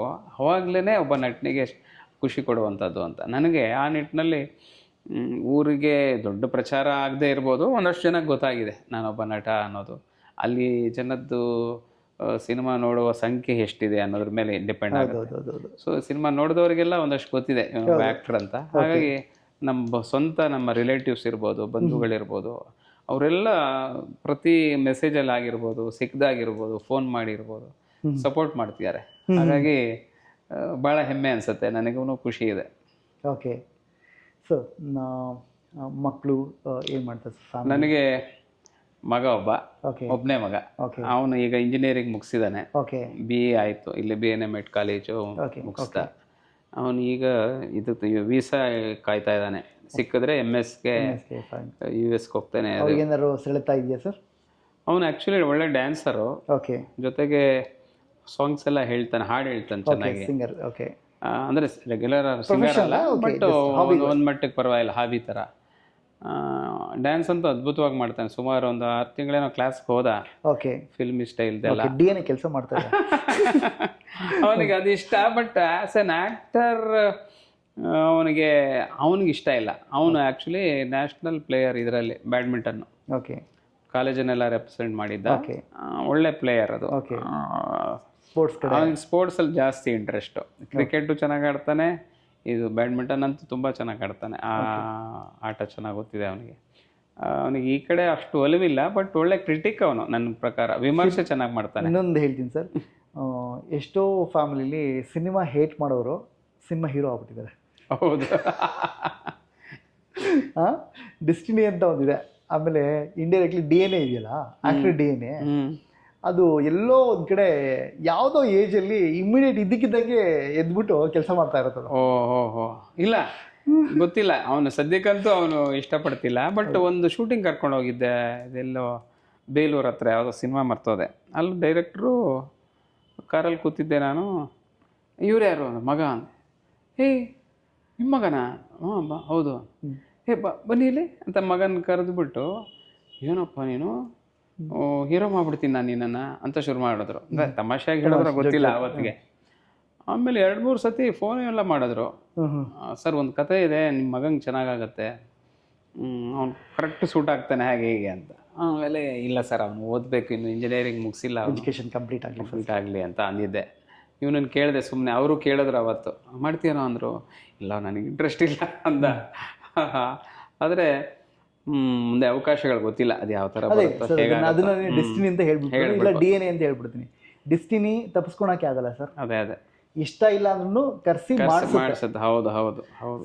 ಇಷ್ಟ ಇರೋರಿಗೆ ನೀನು ಡೈಲಿ ಹೋಗಿ ವಿಸಿಟಿಂಗ್ ಕಾರ್ಡ್ ಇಟ್ಕೊಂಡು ನಿಂತ್ಕೋ, ಡೈಲಿ ಅಟೆಂಡ್ ಆಗಿ ಆಡಿಷನ್ಗೆ, ಪಲ್ಟಿ ಹೊಡೆದು ಏನೋ ಆಗಲ್ಲ. ಇದು ನಮ್ಮ ಲೈಫಲ್ಲಿ ಎಕ್ಸಾಂಪಲ್ ಆಗಿದೆ, ನನಗೆ ಆಗಿದೆ ಸರ್. ಅದೇ ಹೌದು ನಿಜ. ನಾನು ವೈಯಕ್ತಿಕವಾಗಿದ್ದೀನಿ ಸರ್. ನಂದು ತಗೊಂಡ್ರು ಅದೇನೆ, ನನಗೆ ಆಕಸ್ಮಿಕನೇ ಸರ್ ಸಿನಿಮಾ ಬಂದಿದ್ದು. ಅದು ನೀವು ಹೇಳ್ದಂಗೆ ಎಲ್ಲ ಒಂದು ಕಡೆ ಡೆಸ್ಟಿನಿ ಯಾವುದೋ ಒಂದು ಮಾಡಿಸುತ್ತೆ, ಆ ಟೈಮಿಗೆ ಆಗೋಗಿದೆ. ಸರ್ ಆ್ಯಕ್ಚುಲಿ ಕಾಮನ್ ಪೀಪಲ್ಗಳಿಗೆ ಇದು ಅರ್ಥ ಆಗಲ್ಲ ಆ್ಯಕ್ಚುಲಿ. ಐ ಥಿಂಕ್ 7.5 ಕೋಟಿ 50 ಜನಕ್ಕೆ ಅರ್ಥ ಆಗುತ್ತೆ ಇದು. ಓಕೆ, ಡೆಸ್ಟಿನಿ ವರ್ಕ್ ಆಗುತ್ತೆ. ಅದು ಕೆಲವರು ಮನೆಯಲ್ಲಿದ್ದರೂ ನಾನು ಮಾಡಲ್ಲ ಅಂದ್ರೂ ಕರ್ಕೊಂಡೋಗಿ ಮಾಡಿಸಿರೋ ಎಕ್ಸಾಂಪಲ್ ಇದೆ. ಕೆಲವರು ಡೈಲಿ ಶೂಟಿಂಗ್ ಸ್ಪಾಟಲ್ಲಿ ನಮ್ಮ ಲೈಟ್ ಮ್ಯಾನ್ಗಳು ಹೀರೋ ಆಗಬೇಕು, ಆ್ಯಕ್ಟ್ರ್ ಆಗಬೇಕು ಅಂತ ಬಂದು ಲೈಟ್ ಇಟ್ಕೊಂಡು ನಿಂತಿರ್ತಾರೆ. ಅವರು ಆ್ಯಕ್ಟ್ರ್ ಆಗಬೇಕಣ್ಣ ಬಂದೆ ಅಂತಾರೆ. ಇವತ್ತು ನನ್ನ ಜೊತೆ ಮಾತಾಡ್ತಾರಲ್ಲ, ಡೈಲಿ ಸ್ಪಾಟಲ್ಲಿ ಇರ್ತಾರೆ, ಬಟ್ ಅವ್ರ ಲೈಫ್ನಾಗ ಆ್ಯಕ್ಟೇ ಮಾಡೋಕ್ಕಾಗಲ್ಲ ಸರ್. ಸೊ ಆ ಡೆಸ್ಟಿನಿ ಇದೆಯಲ್ಲ ಸರ್, ಏನೇನು ಆಗಬೇಕು ಅಂತಿದೆ ಅದು ಹಂಗೆ ಆಗುತ್ತೆ ಸರ್. ಆಮೇಲೆ ಪ್ರಯತ್ನ ಪಟ್ಟರು ನೀವು ಮಾಡೋಕ್ಕಾಗಲ್ಲ ಸರ್. ಅದಕ್ಕೆ ನಾನು ಟ್ರೈ ಮಾಡಿದ್ದೀನಿ ಕೆಲವೊಂದು ಜಾಬ್ಗಳಲ್ಲಿ, ನಾನು ಪಲ್ಟಿ ಹೋದು ಟ್ರೈ ಮಾಡಿದ್ದೀನಿ ಸರ್. ಹೌದು, ನಿಮಗೆ ಅದು ಗಿಟ್ಟಿಸ್ಕೊಳ್ಳಲ್ಲ ಯಾವುದೂ ಆ ಥರ ಕೆಲಸಗಳು. ನಿಮಗೆ ಎಲ್ಲಿ ಯಾವುದು ಸಕ್ಸಸ್ ಇದೆಯೋ ಅಲ್ಲೇ ಹೋಗಬೇಕು. ಆಮೇಲೆ ಸೂಪರ್ ನ್ಯಾಚುರಲ್ ಪವರ್ ಅಂತ ಏನಾದ್ರು ವರ್ಕ್ ಆಗುತ್ತಾ, ಈ ಆ್ಯಕ್ಟ್ರುಗಳಿಗೆ ಡೈರೆಕ್ಟ್ರುಗಳಿಗೆ ವರ್ಕ್ ಆಗುತ್ತೆ, ಮತ್ತು ಅವ್ರ ಅನುಭವಕ್ಕೆ ಬಂದಿರುತ್ತೆ ಸರ್. ನಮಗೆ ಗೊತ್ತಿರಲ್ಲ, ಬೆಳಗ್ಗೆ ಹೋಗ್ಬಿಟ್ಟು ಶೂಟಿಂಗ್ ಸ್ಪಾಟಲ್ಲಿ ಇವತ್ತೇನು ಮಾಡಬೇಕು ಅಂತ ಬ್ಲ್ಯಾಂಕ್ ಇರುತ್ತೆ ಸರ್ ನಮಗೆ. ಬೆಳಿಗ್ಗೆ ಶೂಟಿಂಗ್ ಸ್ಪಾಟಿಗೆ ಹೋಗಿದ ತಕ್ಷಣವೇ ಏನೋ ಒಂದು ಆ್ಯಕ್ಟಿವೇಟ್ ಆಗುತ್ತೆ ಸರ್. ಅದು ಏನು ಅಂತ ಗೊತ್ತಿಲ್ಲ ಸರ್. ಎಲ್ಲ ರೀಕಾಲ್ ಆಗುತ್ತೆ, ಎಲ್ಲ ಟಕ್ ಟಕ್ ಟಕ್ ಟಕ್ ಟಕ್ ಒಂದ್ರ ಮೇಲೆ ಒಂದು ಸೆಗ್ಮೆಂಟ್ ಆಗ್ಬಿಡುತ್ತೆ. ಅದೇನೋ ಒಂದು ಹಿಪ್ನಾಟಿಸಮ್ ಥರ ಆಗುತ್ತೆ ಸರ್. ನನಗೆ ಇವತ್ತಿಗೂ ಗೊತ್ತಾಗಿರಲ್ಲ. ಬೆಳಗ್ಗೆ ನೀವು ಹೆಂಗೆ ಒಂದು ಕ್ಯಾರೆಕ್ಟರ್ ಹೋಗೋದಕ್ಕಿಂತ ಮುಂಚೆ ಭಯ ಇರುತ್ತಲ್ವ, ನಮಗೆ ನಾಳೆ ಏನು ಫಸ್ಟ್ ಶಾಟ್ ಏನು ತೆಗಿತೀವಿ ಅಂತ ಗೊತ್ತೇ ಇರಲ್ಲ ಸರ್. ಎಲ್ರಿಗೂ ಹೇಳ್ಬಿಟ್ಟಿರ್ತೀವಿ, ಯಾವ ಸೀನ್ ತೆಗಿತೀವಿ ಅಂತ ಗೊತ್ತಿರಲ್ಲ, ಯಾವ ಶಾಟ್ ತೆಗಿತೀವಿ ಅಂತ ಗೊತ್ತಿರಲ್ಲ. ಅಲ್ಲಿಗೆ ಹೋಗಿ ಇಳಿದ ತಕ್ಷಣ ಏನೋ ಒಂದು ಬರುತ್ತೆ ಸರ್, ಏನೋ ಒಂದು ಆಗುತ್ತೆ ಸರ್. ಅದು ಕರೆಕ್ಟ್, ಅದೇನೋ ಒಂದು ಮ್ಯಾಜಿಕ್ ಆಗುತ್ತೆ ಸರ್. ಆಮೇಲೆ ಇನ್ನೂ ಒಂದು ಸರ್, ಸಿನಿಮಾ ಅದಾಗಿ ಮಾಡ್ಕೊಳುತ್ತೆ. ಕೆಟ್ಟದ್ದು ಅದೇ ಮಾಡಿಸ್ಕೊಳುತ್ತೆ, ಒಳ್ಳೇದು ಅದೇ ಮಾಡಿಸ್ಕೊಳುತ್ತೆ, ಮತ್ತು ಅದೇ ಚೂಸ್ ಮಾಡ್ಕೊಳುತ್ತೆ ಆ್ಯಕ್ಟ್ರುಗಳನ್ನ. ನಾವೇನೇ ಪ್ರಯತ್ನ ಪಟ್ಟರು ಅದು ಚೂಸ್ ಮಾಡ್ಕೊಳುತ್ತೆ ಸರ್. ಕರೆಕ್ಟ್. ಆಮೇಲೆ ಕೆಲವು ಪಾತ್ರಗಳಿದೆಯಲ್ಲ ಸರ್, ನೀವು ಮಾಡೋಕ್ಕೆ ಇಷ್ಟ ಇಲ್ಲ ಅಂದ್ರೂ ಅದು ಮಾಡಿಸ್ಕೊಳುತ್ತೆ ಸರ್. ಮಾಡಿಸ್ಕೊಳುತ್ತೆ, ಅದೇ ಎನ್ಹಾನ್ಸ್ ಮಾಡುತ್ತೆ ನಿಮಗೆ ಸರ್. ಇಟ್ಸ್ ಆಲ್ ಮೂಡ್ ಅಲ್ವಾ? It's all mood sir. ಈ ಮೂಡು ಅವತ್ತಿನ ವೇವ್ ಲೆಂತು, ಸರ್ಕಮ್ಟೆನ್ಸಸ್, ಅವತ್ತಿನ ನ್ಯಾಚುರಲ್ ಸರ್ಕಮ್ಟೆನ್ಸಸ್ ಏನಿದೆ ಅದೆಲ್ಲ ವರ್ಕ್ ಮಾಡುತ್ತೆ ಸರ್. ಸರ್ ಈಗ ಹಂಗಾಯ್ತು ಹಿಂಗಾಯ್ತು ಅಂತ ಕೇಳ್ತಿದ್ರೆ, ನಮಗೆ ಈ ಸೂಪರ್ ನ್ಯಾಚುರಲ್ ಅಂತ ಏನಿದೆ ಅದೆಲ್ಲ ನನ್ನ ಅನುಭವಕ್ಕಾಗಿದೆ ಸರ್. ಇದು ನಮಗೆ ಮಾತ್ರನೇ ಗೊತ್ತಾಗ, ಸೂಕ್ಷ್ಮ ಮನಸ್ಸಿದ್ರೆ ಅಬ್ಸರ್ವ್ ಮಾಡಿದ್ರೆ, ಮತ್ತು ಅದನ್ನು ಮೈಂಡಲ್ಲಿ ಓಕೆ ಇದೇನು ಆಗ್ತಿದೆ ಅಂತಂದ್ರೆ ನಮಗೆ ಮಾತ್ರ ಗೊತ್ತಾಗುತ್ತೆ. ಇನ್ನು ನಿಮಗೂ ಗೊತ್ತಾಗಿರುತ್ತೆ ಇದು. ಎಲ್ಲೋ ಸರಿ ನಾನು ಹಿಂಗೆ ಯಾಕೆ ಆಗ್ಬಿಟ್ಟೆ, ಇದು ನಾನಲ್ಲ ಇದು ಅಂತ ನಿಮ್ಗೆ ಅನಿಸಿರುತ್ತೆ ಇದು. ಕರೆಕ್ಟು. ಅಲ್ಲ, ನನಗೆ ಯೂಶ್ವಲಿ ಒಂದು ಪಾತ್ರ ಸೆಟ್ಗೆ ಹೋಗಿ ಡೈಲಾಗ್ ಶೀಟ್ ಕೊಟ್ಟು ಅದನ್ನು ರೆಡಿಯಾಗಿ ಆ್ಯಕ್ಷನ್ ಅಂದಾಗ ಒಂದು ಎನರ್ಜಿ ನನಗೆ ಗೊತ್ತಿಲ್ಲದೆ ಇರೋದು ಫ್ಲೋ ಆಗುತ್ತೆ. ಅದು ಎಲ್ಲರಿಗೂ ಅನ್ಸುತ್ತೋ ಏನೋ ತಮಾಷೆಗೆ ಹೇಳ್ತಿದ್ದಾನೆ ಅನ್ಸುತ್ತೇನೋ ಕೆಲವರಿಗೆ. ಸರ್ ಅದಕ್ಕೆ ನಾನು ಹೇಳಿದ್ದೀನಿ, 7.5 ಕೋಟಿಲಿ ಈ ಅನುಭವ 50 ಜನಕ್ಕೆ ಮಾತ್ರ ಆಗಿರುತ್ತೆ ಅಂತ. ನಾವು 50 ಜನ ಹಿಂಗೆ ಹೇಳಿದ್ರೆ ಅಂದರೆ ಆ 7.5 ಕೋಟಿ ಜನ ಹಿಂಗೆ ಡೌಟಲ್ಲಿ ನೋಡ್ತಾರೆ. ನಿಜ ನಿಜ, ಹೌದು, ಡೌಟಲ್ಲಿ ನೋಡಬೇಕು. ಯಾಕೆಂದ್ರೆ ತಪ್ಪಿಲ್ಲ ಅವ್ರು, ಯಾಕೆಂದ್ರೆ ಅವ್ರಿಗೆ ಅನುಭವ ಆಗಿರಲ್ವಲ್ಲ ಸರ್. ಇಲ್ಲ, ಆ ಎನರ್ಜಿ ಅಂತೂ ಫೀಲ್ ಆಗುತ್ತೆ. ಅಂದರೆ ಏನೋ ಆಗ್ತಿದೆ ಅಂತಲ್ಲ ಹೇಳ್ತಿರೋದು ನಾನು, ಸುಮ್ಮನೆ ಏನೋ ಸುಳ್ಳು ಹೇಳ್ತಿಲ್ಲ. ಕ್ಯಾರೆಕ್ಟ್ರಿಗೆ ಆ ಇನ್ವಾಲ್ವ್ಮೆಂಟ್ ಆಗಿ ನಮ್ಗೆ ಗೊತ್ತೇ ಇರಲ್ಲ, ಓ ಇಷ್ಟೊಂದು ಎನರ್ಜಿ ಹಾಕಿ ಮಾಡೋದನ್ನ ನಾನು ಅಂತ. ಆ ಎನರ್ಜಿ ಸಿಕ್ಬಿಡುತ್ತೆ ಅವತ್ತು. ನಿಮ್ಗೇನೋ ಮನೇಲಿ ಏನೇ ಇರಲಿ, ಇನ್ನೊಂದು ಏನೇ ಇರಲಿ, ಅವತ್ತು ಹಿಂದಿನ ದಿನದ್ದು ಬೇಜಾರುಗಳು, ನೋವು, ಕಷ್ಟನೋ, ಸುಖನೋ ಅದೆಲ್ಲ ಬಿಟ್ಟು ಆ ಪಾತ್ರಕ್ಕೆ ಮಾತ್ರ ಅಲ್ಲಿ ಅವತ್ತು ಪರ್ಫಾರ್ಮ್ ಮಾಡಿಬಿಟ್ಟಿರ್ತೀವಿ ಹೇಗೋ. ಕೆಲವು ಸಿನಿಮಾಗಳು ಇದ್ದಾರೆ ಡೈರೆಕ್ಟರ್ಗಳು, ಓಕೆ ಇವತ್ತು ನಾರ್ಮಲ್ ಮೂಡಲ್ಲಿಲ್ಲ ನೀವು ಅನ್ನೋ ಥರನೂ ಆಗಿದೆ. ಓಕೆ ಓಕೆ ಬಟ್ ಸಂಭವ ಅದನ್ನು ಇಲ್ಲ, ಆ ಸೂಕ್ಷ್ಮ ಮನಸ್ಸಿದೆ ಅದೆಲ್ಲ ಗೊತ್ತಾಗ್ಬಿಡುತ್ತೆ. 100% ಗೊತ್ತಾಗುತ್ತೆ. ಓಕೆ ಸರ್, ಇದು ನನ್ನೊಟ್ಟಿಗೆ ಕೆಲಸ ಮಾಡಿದ್ರೆ ನಮ್ಗೇನಾದ್ರೆ ಒಂದೆರಡು ಮಾತು ಬೈಯೋದಿದ್ರೆ ಬೈದ್ಬಿಡಿ. ಒಬ್ಬ ರಾಮ ಸರ್, ಅದರಲ್ಲೂ ನೀವು ಅರುಣ್ ಅಮುಕ್ತ ಅಲ್ವಾ? ಹೌದೌದು, ನನಗೆ ಆ ಹೆಸರೇ ಇಷ್ಟ. ನೀವು ಟೋಟಲ್ ನಿಮ್ಮ ಸಿನಿಮಾ ಜರ್ನಿ ಯಾವತ್ತೂ ನೆನೆಸ್ಕೋತೀನಿ. ಅಂದರೆ ನನಗೆ ಮಾಮೂಲು ಪಾತ್ರಗಳು ಕೊಟ್ಟಿದ್ದಾರೆ ತುಂಬ ಡೈರೆಕ್ಟರ್ಸ್. ಅಂದರೆ ಈ ಪಾತ್ರ ಅದರಲ್ಲಿ ಏನು ನಾನು ದೊಡ್ಡದು ಏನೋ ಮಾಡಿದ್ದೀನಿ ಅಂತ ಹೇಳ್ಕೊತಾ ಇಲ್ಲ, ಆದರೂ ಕೂಡ ನನಗೆ ಅದೊಂದು ನಾರ್ಮಲ್ ಪಾತ್ರ ಅಲ್ಲ ಅದು, ಅದನ್ನು ಗುರುತಿಸಿದಾರಲ್ಲ ಅಂತಲೇ ಯಾವಾಗಲೂ ಅನ್ಸೋದು. ಆ ಲಿಸ್ಟಲ್ಲಿ ನನಗೆ ಬೇರೆ ರೀತಿಯ ಪಾತ್ರಗಳನ್ನು ಇವನ ಹತ್ರ ಮಾಡಿಸ್ಬೋದು ಅಂತ ಲಿಸ್ಟ್ ಮಾಡಿದ್ರೆ ನೀವೊಬ್ಬರೇ ಹೊಸದಾಗಿ ಕಾಣಿಸ್ತೀರಿ ಓಕೆ ನನಗೆ ಆ ಪಾತ್ರ ಕೊಟ್ಟಾಗ. ಅದನ್ನು ನೀವು ನನ್ನಲ್ಲಿ ಕಂಡು ಹಿಡ್ಕೊಂಡ್ರಾ ಅಥವಾ ನಿಮಗೆ ಮೊದಲಿಂದ ಅನಿಸ್ತಾ ಅದು ಗೊತ್ತಿಲ್ಲ ನನಗೆ. ಇವ್ರ ಹತ್ರ ಮಾಡ್ಬೋದು ಅಂತ ಹೇಗೆ ನೀವು ಅದನ್ನು ಜಡ್ಜ್ ಮಾಡಿದ್ರಿ ಅಂತ. ಸರ್ ನಂಗೆ ವಿಷಯ ಗೊತ್ತಾ, ಆ ಲೀಸ್ಟಲ್ಲಿ ಒಂದೇ ಹೆಸರಿದ್ದು, 6 ಹೆಸರು ಇರಲಿಲ್ಲ ನಾನು ಬರ್ಕೊಂಡಾಗ. ಓಕೆ, ಒಂದೇ ಹೆಸರು. ಓಹೋ, ಭಾಳ ಖುಷಿ ಆಯಿತು. ಆಮೇಲೆ ನೀವು ಒಂದು ನಿರ್ದೇಶಕನಾಗಿ ಒಂದು ಸೆಟ್ಟಲ್ಲಿ ಆ ಸೆಟ್ಟನ್ನು ನಿಭಾಯಿಸೋದಿದೆಯಲ್ಲ, ಅಲ್ಲಿ ನಿಮ್ಗೆ ಸಾಕಷ್ಟು ಜವಾಬ್ದಾರಿಗಳಿದ್ವು ಒಂದು ವಿದ್ಯಾರ್ಥಿನಿಯರೇ ಮಾಡಬೇಕಾದ್ರೆ. ನೀವು ಅದನ್ನು ನಿಭಾಯಿಸಿದ್ದು ರೀತಿ ತುಂಬ ಜನಕ್ಕೆ ಮಾದರಿಯಾಗಿದೆ, ಅದು ನನಗನ್ಸಿದ್ದು. ಅಂದರೆ ಅಲ್ಲಿರೋರ್ಗೂ ಕೂಡ. ಅಂದರೆ ಒಬ್ಬ ನಿರ್ದೇಶಕ ಇಷ್ಟು ಚೆನ್ನಾಗಿ ಹ್ಯಾಂಡ್ಲ್ ಮಾಡ್ತಾನೆ ಒಂದು ಸೆಟ್ನ ಅಂತ. ತುಂಬ ಗೊಂದಲ ಆಗಿಬಿಡುತ್ತೆ ಕೆಲವು ಕಡೆ. ಆ ಆ್ಯಕ್ಟರ್ಸ್ಗೆ ಆ ವಾತಾವರಣ ಹಿಡಿಸಲ್ಲ, ಯಾಕೆ ಡೈರೆಕ್ಟರ್ಗಳು ಹಿಂಗಾಡ್ತಿದ್ದಾರೆ ಅಂತಲೂ ಕೆಲವ್ರಿಗೆ ಅನಿಸಿರ್ಬೋದು. ಆದರೆ ನೀವು ಅದನ್ನು ಯಾವುದನ್ನು ಯಾರಿಗೂ ಅನ್ನಿಸ್ದೇ ರೀತಿಯಲ್ಲಿ ಮ್ಯಾನೇಜ್ ಮಾಡಿದ್ದೀರ. ಪ್ರತಿ ಕ್ಷಣ ನಿಮ್ಮ ಬೇರೆ ಬೇರೆ ಸವಾಲುಗಳಿದ್ವು ಅವತ್ತಿನ ದಿನಕ್ಕೆ, ಅದನ್ನೆಲ್ಲ ಮ್ಯಾನೇಜ್ ಮಾಡಿದ್ರಿ. ಆಮೇಲೆ ಆ್ಯಸ್ ಎ ಪರ್ಸನ್ ನಿಮ್ಮಲ್ಲೊಂದು ವಿಶೇಷವಾದ ಗುಣ ಅಂದರೆ ಪ್ರತಿಯೊಬ್ಬ ಆ್ಯಕ್ಟ್ರನ್ನೂ ರೆಸ್ಪೆಕ್ಟ್ ಮಾಡ್ತೀರಿ. ಪ್ರತಿಯೊಬ್ಬ ಕ್ಯಾಮ್ರಾಮನ್ನಿಂದ ಹಿಡಿದು ಲೈಟ್ ಬಾಯಿಂದ ಹಿಡಿದು ಆ ಗುಣಗಳೇ ಬೇಕು ಸರ್. ಅಲ್ಟಿಮೇಟ್ಲಿ ನಾವು ಹ್ಯೂಮನ್ ಅಲ್ವಾ ಸರ್? ಆಮೇಲೆ ಸೊ ಒಬ್ಬ ಲೈಟ್ ಬಾಯ್ ಅಂದ ತಕ್ಷಣವೇ ನೀನು ಅವ್ರ ಹತ್ರ ಏಕವಚನ ಮಾತಾಡಬೇಕು ಅಥವಾ ಹೋಗೋ ಅನ್ಬೇಕು ಬರೋ ಆ ಆ್ಯಟಿಟ್ಯೂಡೇ ಸ್ವಲ್ಪ ನಮ್ಮನ್ನು ಹಾಳು ಮಾಡಿಬಿಡುತ್ತೆ. ನೀವು ಅದನ್ನೆಲ್ಲ ಮ್ಯಾನೇಜ್ ಮಾಡಿದ್ದೀರ. ಪ್ರತಿಯೊಬ್ಬರಿಗೂ ಒಂದು ರೆಸ್ಪೆಕ್ಟ್, ಒಂದು ಊಟದಿಂದ ಹಿಡಿದಿರ್ಬೋದು, ಅದೆಲ್ಲ ಕ್ವಾಲಿಟೀಸ್ ಪ್ಲಸ್ ಇದೆ ನಿಮ್ಮ ಹತ್ರ, ಕ್ವಾಲಿಟೀಸ್. ಸೊ ಹಾಗಾಗಿ ಇವತ್ತು ನಾವೇನೋ ದೊಡ್ಡ ಸಾಧನೆ ಮಾಡಿದ್ದೀವ, ಸಿನಿಮಾ ಗೆಲ್ತೋ ಸೋಲ್ತೋ ಅದೆಲ್ಲ ಸೆಕೆಂಡ್ರಿ. ಆ್ಯಸ್ ಎ ಹ್ಯೂಮನ್ ನಾನು ಹೇಗೆ ಬದುಕ್ತಿದ್ದೀನಿ, ನನ್ನ ಸುತ್ತಮುತ್ತ ಜನ ನನ್ನ ಬಗ್ಗೆ ಏನು ಮಾತಾಡ್ತಿದ್ದಾರೆ, ಅವರು ಖುಷಿಯಾಗಿದ್ದಾರಾ, ಸೊ ಇವನಿದ್ರೆ ನನಗೆ ತೊಂದರೆನಾ ಅಂತ ಫೀಲ್ ಮಾಡ್ತಿದ್ದಾರೆ ಅಕ್ಕಪಕ್ಕದವರು, ಅದನ್ನು ನಾವು ಯೋಚನೆ ಮಾಡಿ. ನಿಮ್ಮೇಲೆ ಒಂದು ಎಕ್ಸ್ಟರ್ನಲ್ ಲವ್ ನನಗೆ. ಮೊದಲನೇದು ಸಿನಿಮಾಗೆ ಓಕೆ ನಾನು ಆಯ್ಕೆ ಮಾಡಿಕೊಂಡೆ.